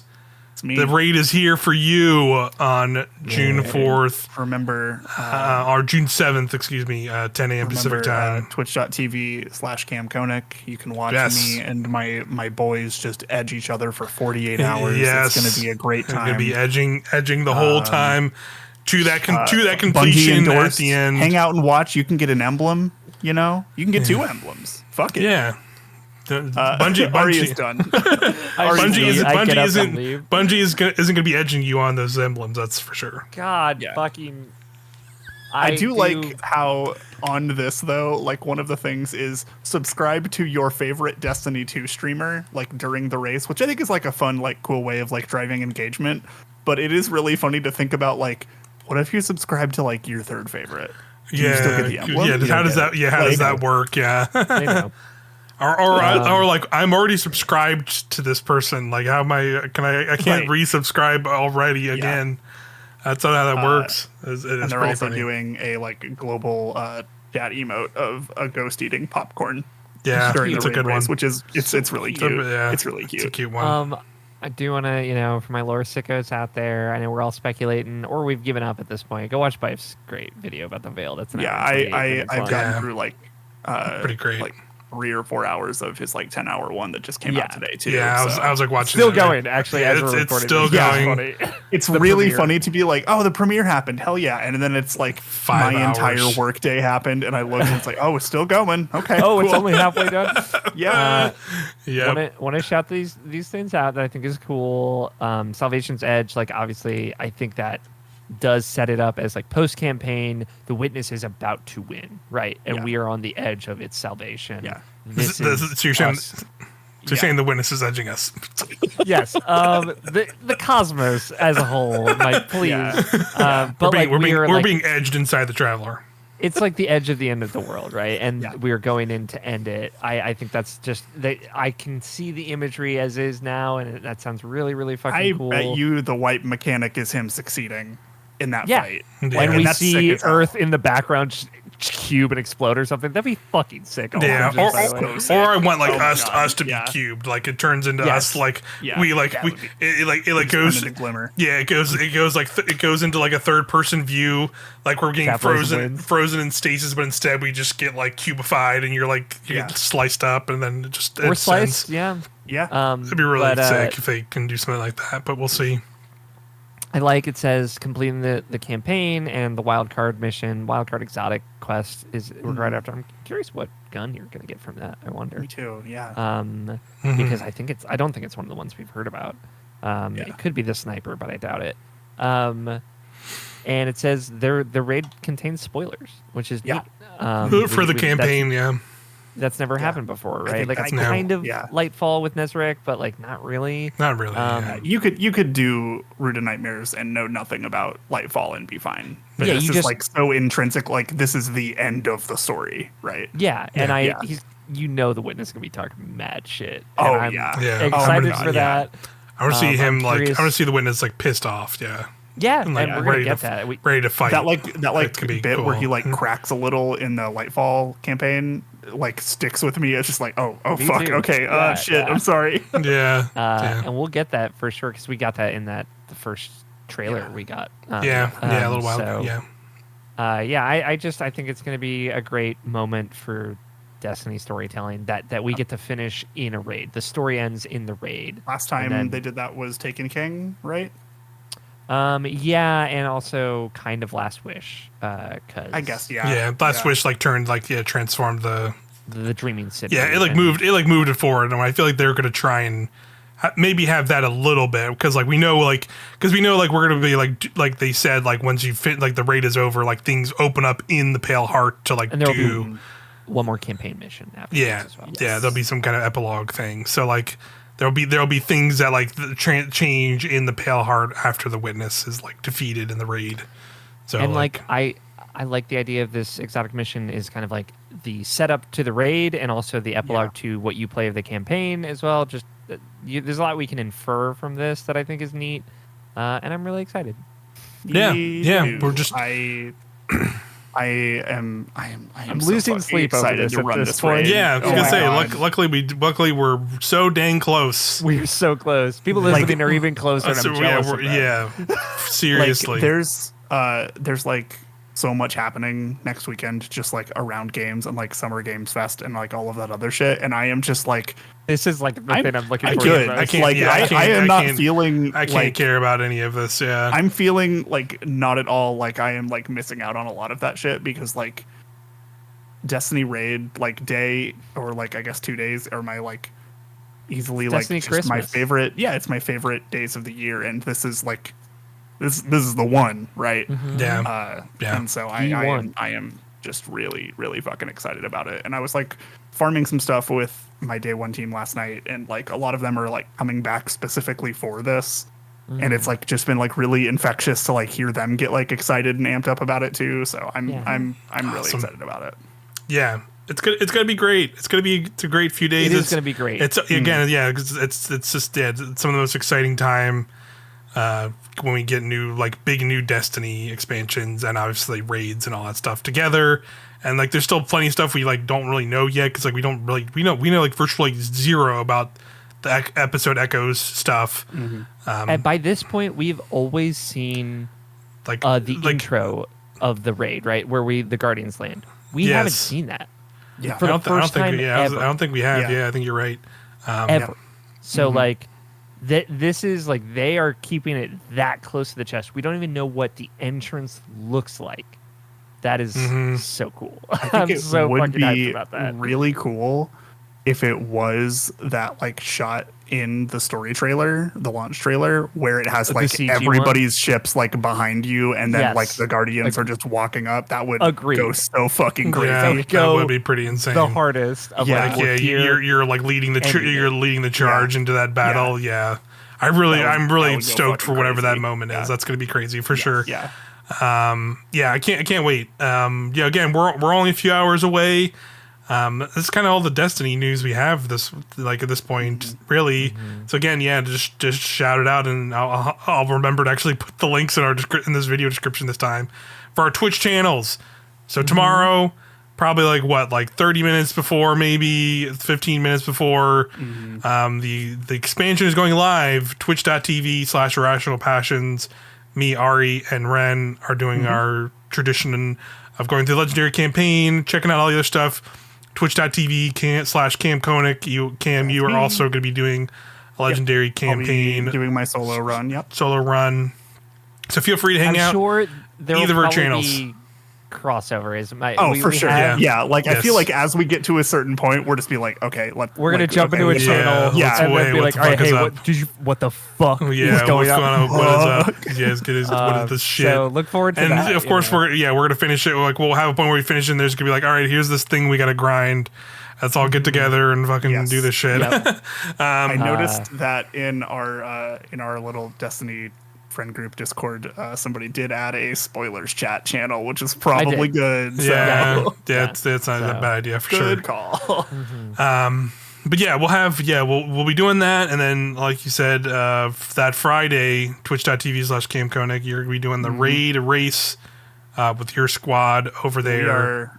We are going until it is done. Go until it's done. And That's the we're plan. gonna, Wow. we're gonna fucking do it. You're gonna edge to completion. And salvation. Yeah. An edge till salvation. Okay, That's good. right. Yep, you got it, bud. You nailed it. I You crushed it. Yeah, I got there. I want, again, we don't know anything. We have not been leaked or anything or whatever. So this is just for fun. I thought it'd be fun to do a little speculation here at the end. Sure, yeah. Do you guys have any guesses for? One thing I was thinking about, like, it's been a minute since we had a raid exotic be a heavy weapon. So I'm thinking that it might end up being that'd be kind of neat. a heavy, because it was Deep Stone Crypt was the last one. Yeah, Eyes of Tomorrow was the last one on Deep Stone, and then because not even we haven't had like a dungeon. Well, Duality was a sword. Those are dungeons, so I guess that's different. So you want to try and guess what the exotic is? Yeah, just like the type of gun. Sure. It could be something new also, which would also be very fucking That'd sick. be Yeah. It could be like some kind of new It's a archetype we've fucking never seen sword, before. dude. It's gonna be a sword. sword. It's gonna be a. It could actually be a sword. It could be a sword. That would be pretty funny if With it a bunch was of like a sword. faces on it or It's something. just just like like the witness smoke cloud, but like coming out of a sword whatever hilt. it is the witness. We have to agree. Yeah. Like whatever. Yeah, we're turning that motherfucker into a gun. We turned that fucker into a gun. Yeah. All the entire race formed into a gun. Yeah. I'm gonna guess it's a strand thing. That's all I'm gonna guess.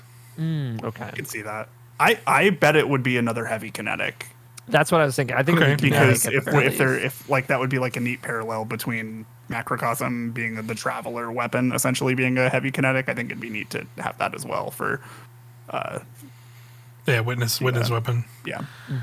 shooting big hot kinetic clouds. You know what I mean? Yeah, it's just a giant freight brig. Oh, yeah. ripping fat fucking cotton in this Yeah, class, fucking- dude. Yeah. Ripping condoms. It's just like it's just one of the big witness cloud phases that just shoots out of it. Yeah. And just- I'm trying to think like it's something that could be like DPS meta is like what I'm trying to think, because it would be cool if it was like a super heavy DPS power gun. Maybe it's a grenade launcher. I feel like yeah, the okay. souls of the damned. It'd be kind of sick. Yeah, Be kind of sick. that it would be sick, but there's also part of me that hopes it's not a DPS It's meta. something beyond what we could even comprehend, right? Like, Yeah.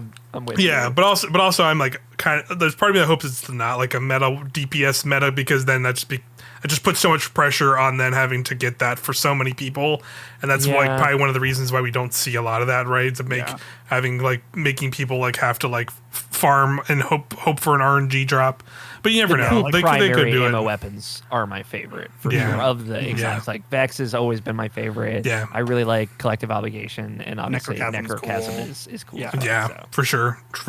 I'm gonna say like a strand thing, but I don't know. I'm trying to think of like a weapon type. What if it's like a Traveler's Chosen type beat? Ooh, But for like maybe darkness. Like some sort of like inverse or something like that. Yeah. That'd be kind of Yeah, neat. that would be cool. That'd be cool. Yeah.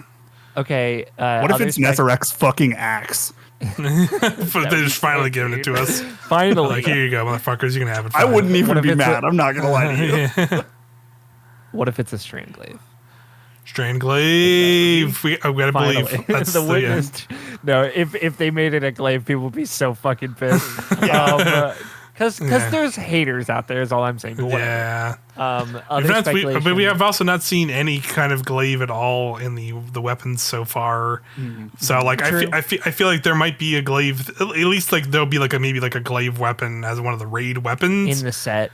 That's my guess of where it'll be, because that's like the only place I think it could be at this point, because like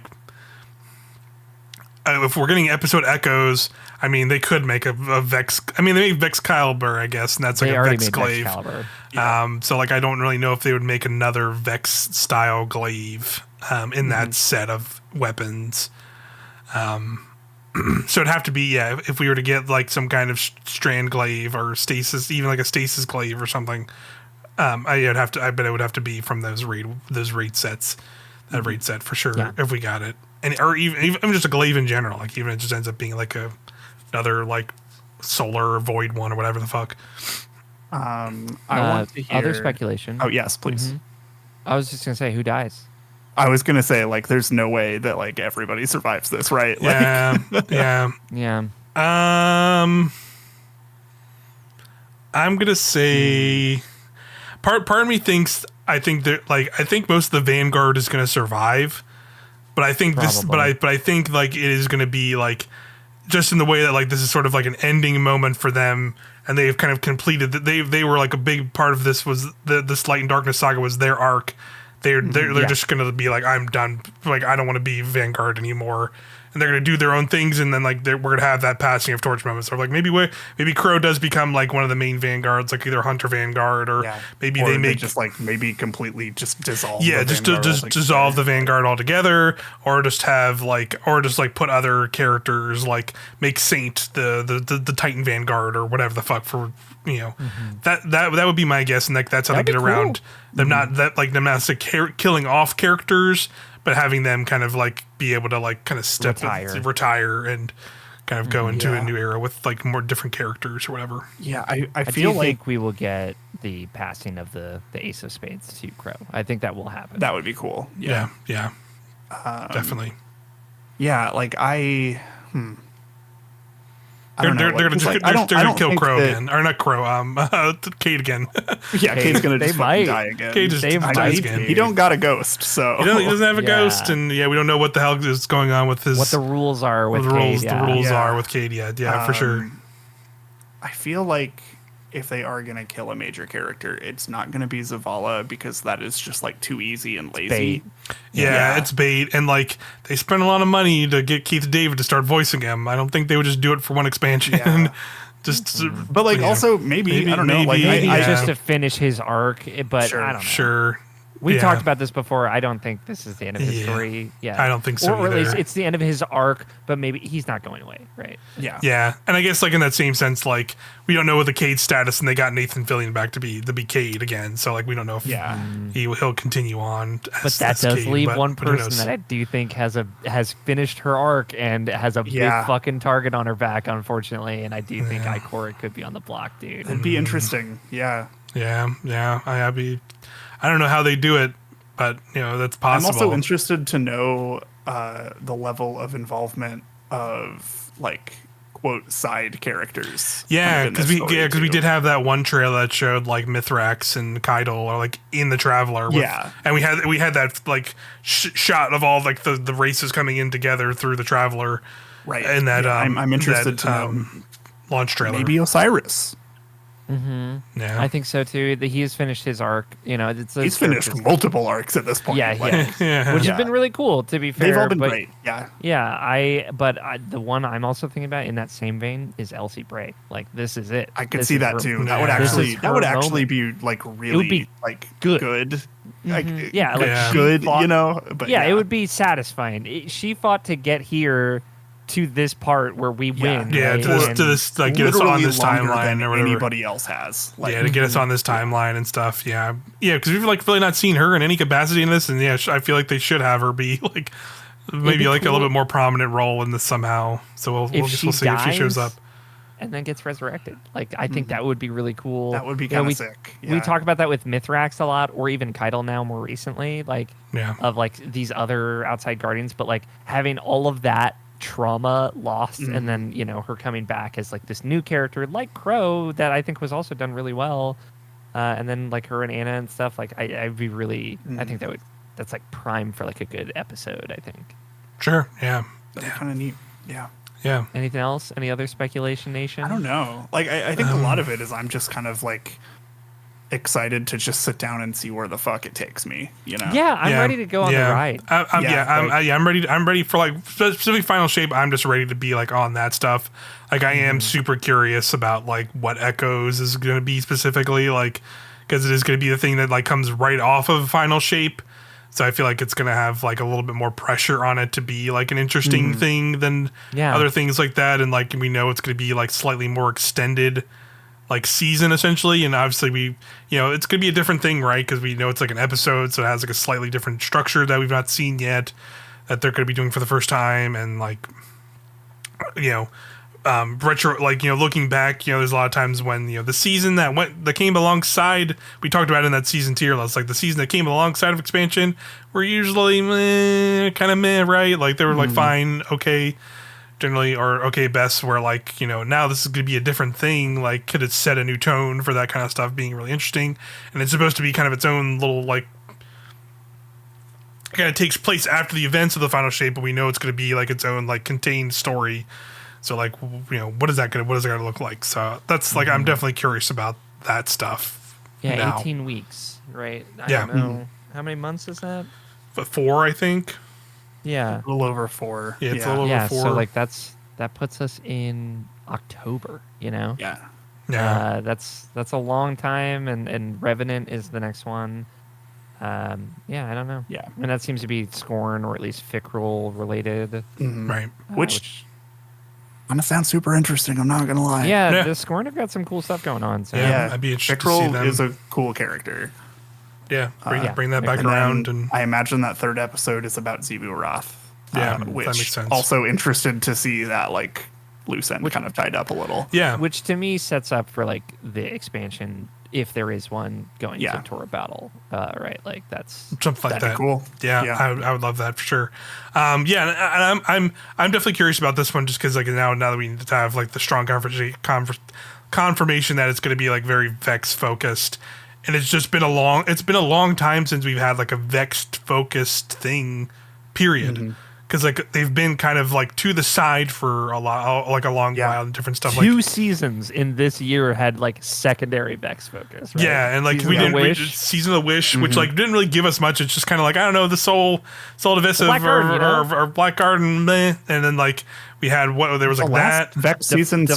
Defiance Was- with Avalon. Yeah, there's Avalon, but that was just like more about the Veil than it was like the Vex. I feel like, but like you're right. What Cam just said, like the actual thing that had like a lot of actual Vex stuff in it was Splicer. Like really, because like we had like Vex in Lightfall. But that was like again, they were like very side, and they were just kind of there. Like they were just like, oh, the Vex are fucking with our technology, and that's kind of it. And like we didn't really learn anything about them. So like, Yeah. I hope we get a little bit more like Vex have obviously like you said they just kind of been robots. Like they're kind of robots, and like we know they have like some kind of crazy time multi-spanning powers, and they've been very intentionally like have like narrative people have put it. When that like it's come up in interviews, like they're like, well, they're like intentionally kind of letting this light and darkness stuff kind of go off, Which like makes sense. So like right? so like if that's the case, then like we're ending light and darkness saga, and they're immediately showing up. So like that's gonna be like something like to that. Yeah. That's gonna be like an interesting like immediately like okay like I want to keep seeing Destiny story and continue in an interesting way, and like they gotta like pull people, to a certain extent because of the final shape. So I'm just really curious what that's gonna be. A power vacuum, right, is what we're thinking of here when presumably the witness is gone in whatever capacity it leaves. Like the dudes that time travel are probably going to fill up that power vacuum, right? Like, right. Let's see where this goes and what happens with it.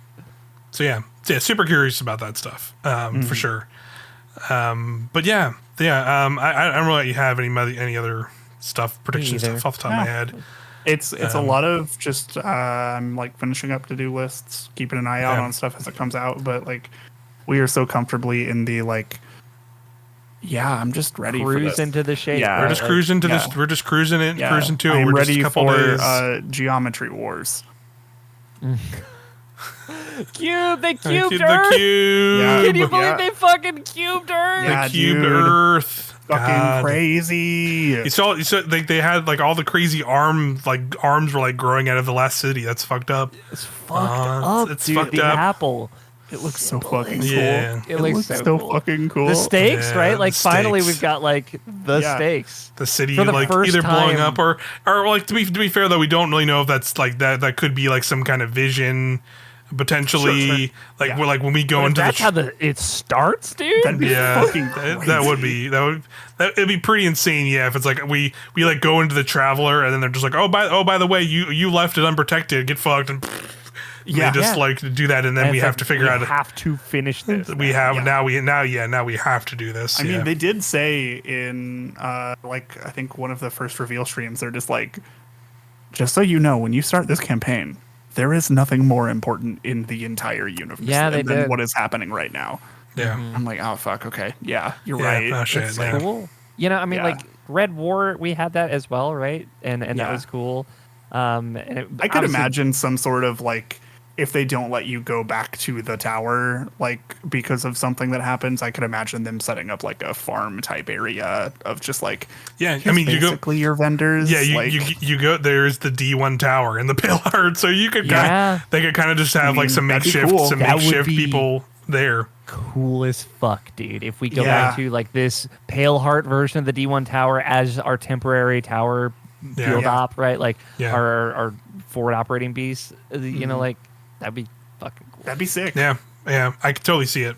Like just having I could one of absolutely see it. the vendors, like, because like I would imagine like probably Fucking Kate's- Raul got in somehow. Piece of shit. That'd be very funny. I'm gonna Wandering guess. around, what lose, cipher is dude. this? What Like, cipher is this? How did I get in the fucking Traveler? Fuck that nerd, dude. I do want to ask. By the way, I give me all know- your fucking exotic engrams. yeah, shit. and give me that weird battle pass thing that you have now. I guess. Yeah. Ensign or whatever the thing. I know I'm making the episode longer or whatever, but I'm curious because I saw this sentiment a lot and I don't like it. And this is maybe, you know, let's steer in the other direction of like talking to the devil's advocates of like the hype cycle of Destiny expansions and how like they get us every time, how we're in again. And people are like, you know, this Lightfall broke me or whatever. And it's like, I just see it for what it is, which is like, you know, they're building up hype and then, you know, in 4 weeks when we're at the end of June and it's like just the repeatable content is going to suck shit. I mean, that's going to happen regardless of what any of this is. Regardless of how good Final Shape is, which it seems like it legitimately will be. I think that. I think so too. I think it's going to be a really good campaign. There's going to be a really good story content. There's going to be like the raid. I think is going to be amazing. I like I'm legitimately excited for it, but like, yeah, we're gonna be in week 4 of episode Echoes, week 5, and we're just gonna be like, oh, this thing is broken in PvP. PvP is fucking dead now because they put something in here because of Prismatic. It's so broken. Yeah. It's a dead game again. They should have just, I guarantee we're gonna have either like. Well, at some point deeper into Echoes, we're like the thing that's going to drum up. I already know it is going to be like, man, they should have just ended Destiny with the Final Shape. Yeah, I can't so think give me Destiny 3 already. Why do they keep making stuff for Destiny 2? Like that's gonna happen. It's just gonna fucking happen, no matter what they do. Like Echo stuff could be a banger too, and have like a bunch of cool shit in it. And have like a fun activity, maybe like some cool exotic quests and shit. Cool story stuff. There would still just be people that are just going to be like, they're here right now, like saying like you're falling for the hype because you're stupid. I think hate that, these like, people. I think that what's going to happen with people like that, because it does happen for not just Destiny, but just like shit like this in general, is they're not going to play it day 1. But day 2, after they hear word of mouth that it's actually good and great, they're going to be in on day 3. Yeah. And then I agree with you. Yeah. Yeah, it just happens like that. And that they'll type of be the shit ones happens. And like, saying like, if you don't have a crafted Apex, you can't Exactly. join my LFG for the contest mode raid. I see you, person. yeah, they're absolutely the there's fucking building the miserable LFG people like post that, that's yeah. like, know what to do, have like this level on your raid report. I'm doing ad clear. Yeah. I hate this. I hate this cycle. Just say you but- want to be carried. People will do that. Like, Yeah. you know, you don't it's have to. You don't have to fine. be a dirtbag. It's all right. But like, yeah, I have like very much found that it is not worth worrying about people like that. It is like a bummer that it happens like with Destiny specifically, because there is like such a like large, like honestly larger than I even think about, honestly. Like player base for Destiny, it is like still one of the biggest like service games Ever. like yeah, and like it is still like played a ton more than a lot of people think about, right? But it's just one of those things. All these games have this stuff, unfortunately. Like I think we are in the bubble of Destiny more so than other ones, but like Yes. I was shout out to Mylan Games, who like just put out a Destiny video recently on his Destiny channel, but was talking about how he like when Destiny a few months ago was having its like struggle moments, and he thought he couldn't actually be a creator anymore, just a Destiny creator. He like did the Dado thing and made like a secret variety channel, and it like fucking exploded. And he made like a bunch of Helldivers videos, and like he and then he came back with this Destiny video, and he's just like, here's a bunch of lessons learned. And the lesson learned was basically just like, you know what, the Destiny community is not really as big of a problem as I thought. It's just gamers. And like because he's talking about like making Helldivers videos, and the people complaining about the similar bullshit of like nerfing things and doing this or that, or like looking at Steam chart numbers and being like, well, there's only like 10,000 people playing this game right now instead of like 400,000 when it first came out. It's like, yeah, no fucking shit that's gonna happen. That's literally every video game ever. Like no video game is going to keep 400,000 players playing all the time forever, always. Like that's literally impossible. The best no advice game can do that ever. I would give to somebody that like, I think that there are people out there who are definitely like rightfully hesitant about jumping back in like on a full expansion, you know, like I understand that. And like there are people out there who like reasonable concerns. I totally understand that. And like if you are one of those people, I think you don't necessarily have to like get it day of. Maybe just wait, see what some people's thoughts are, see if it's for you. Maybe watch a couple streams. Yeah, absolutely. Like check that stuff out. Like and you know, if it's not something that's like a priority for you, you just want to play other stuff first, that's fine. Yeah, totally. Expansions go on sale all the time. Yeah, you do get not. It then it's cool. Like it's great. We are like us three are like so like locked in and like glued in on this that like we are absolutely like the target audience. We're the target demographic. Yeah. Yes. But like the people who, you know, maybe aren't that, or like they're a little bit outside of it, or they're like very casual Destiny fans. Like, you know, maybe it's not for them, and that's fine too. You know, it's okay. Yeah, absolutely. And I like been thinking about it while we're talking about it, which is good. I'm glad we're talking about this also. You couldn't hate Lightfall and still have a good time with the final shape, right? Yeah. Like you're allowed to have that experience. I gave Lightfall a 7 on irrationalbadges.com. Like I have a lot of criticisms of it. Also, that means good. Like I think it was good. I just don't think it was nearly as good as like Witch Queen or something like that. And I plan on reviewing the final shape, and you know I am going in with that like I'm very, very excited, but I also know like I've been through it where it's like, okay, but this didn't really hit. So like I know I could get through all this hype, and then after we do the raid on the weekend and I'm sitting there thinking about it, it's like, okay, but this part wasn't great. Or like the raid was the best part, or what, you know, whatever it may be. You can have done Lightfall and then Root of Nightmares and hated it and hated Defiance and hated Defiant Battlegrounds and quit the game, and like now you're seeing all this final shape stuff and you're excited. Maybe you played Onslaught and had a great time, and you want to enjoy the final shape, but you think you shouldn't because Lightfall, like erase that. Like it's fine. Like just play it as like a medium that is meant to bring you joy and have a good time. And like if you've been playing Destiny since the D1 alpha, like you know many people have, like hey, like see the end. It's okay. Yeah, absolutely. It's okay to come back and then leave, you know? Yeah, and like there's like, a lot of people doing that for this specifically, in fact, right? Yeah, for absolutely. For a big moment like this, and I think in general just like that sentiment of like there's people who get so caught up about like, oh, when I play these kind of games, I have to always be kept up and doing this and doing that, otherwise I'm falling behind, and like that like I'm never catching up and always behind and yada yada yada, and like, and I get it. I get it, but like that actually doesn't really matter in the grand scheme of things. Like just play the game, just like play it and engage with it as little or as much as you want. Like that's really what it comes down to more than anything. That's always the answer. Honestly, that's legitimately always the thing about it. Like you don't actually have to. There's a buddy of mine who is like excited about like playing the final shape, right? And he asked me, he was just like, hey, I haven't played in honestly the better part of like this past like year. I think he played like through like the first 2 weeks of like Season of the Deep and then just bounced off. He's like, I want back in on this, but like I'm not gonna go through and play all that stuff because I respect my time. To which I said, you're so valid. Yep. And I just sent him a video that summarized basically everything that happened last year up to this point, and then that's fine. And like case in point, like we want I'm sorry, Mike. I'm not trying to open this old wound again, but like the indebted kindness, right? Like of like, oh, this is thin and it's a struggle to get, and we want it because we are going to like it's going to be great for stuff we want to do in our loadouts and stuff for day one. But like, you know, if you haven't been playing or didn't get that dungeon pass and you still want to play Final Shape, it literally does not affect you in any way.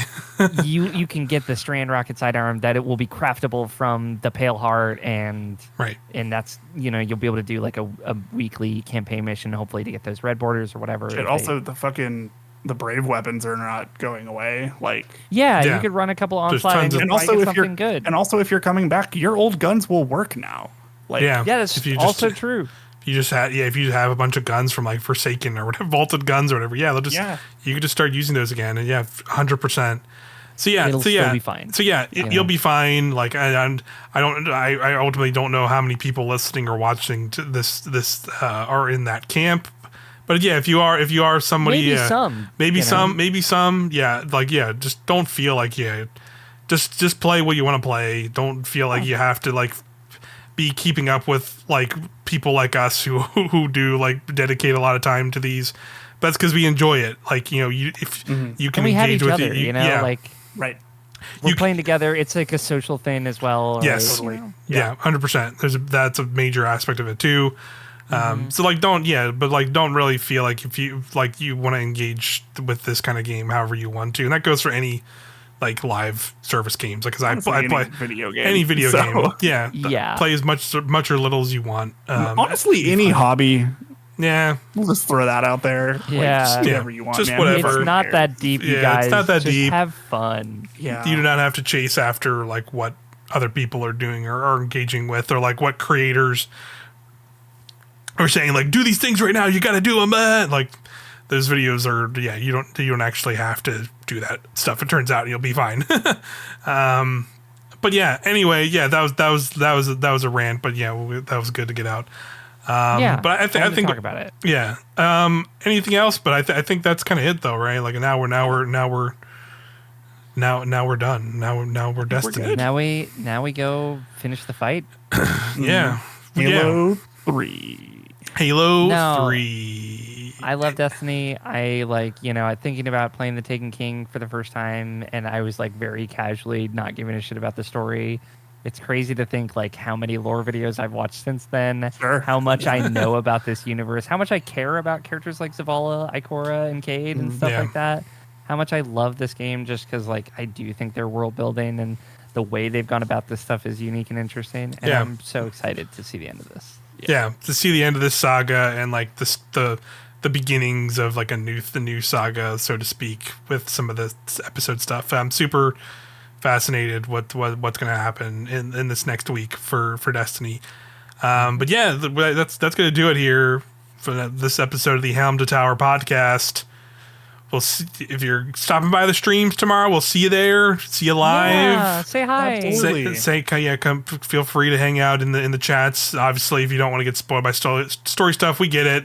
So no worries. But feel free to just come and chat and get into the hype. We'll be doing those launch day streams. Cam will be doing his day one streams. We might do some other streams because why not? Yeah, we might do like a pickup at some point. We'll be around just because why not? So maybe do some Echo stuff when that's out. Yeah, that'd be fun. And I don't know when we're gonna record next week because we have to do the raid on Sunday. And I'm gonna be sleeping. Cam will be dead. Probably we might record Monday, which means like we might not be able to talk about the Echo stuff, but look forward to that. It's gonna be fun. It's gonna be it's gonna be a fun time, for sure. Gonna be great. So everybody have fun in the final shape. Have a good time playing it, doing however you're gonna play it through legendary campaigns or playing with your friends or playing by yourself or however you want to enjoy it. Just enjoy it. Enjoy the ride for this big final. I think it's gonna be great. So I think so too. Yeah. So thanks everybody as always for hanging out here on Helm Tower Podcast. Either if you're watching us on YouTube.com/Helm Tower or on podcast services. Thank you so much. And we'll see you after Final Shape. We'll see you on the other side. Bye. Let's go.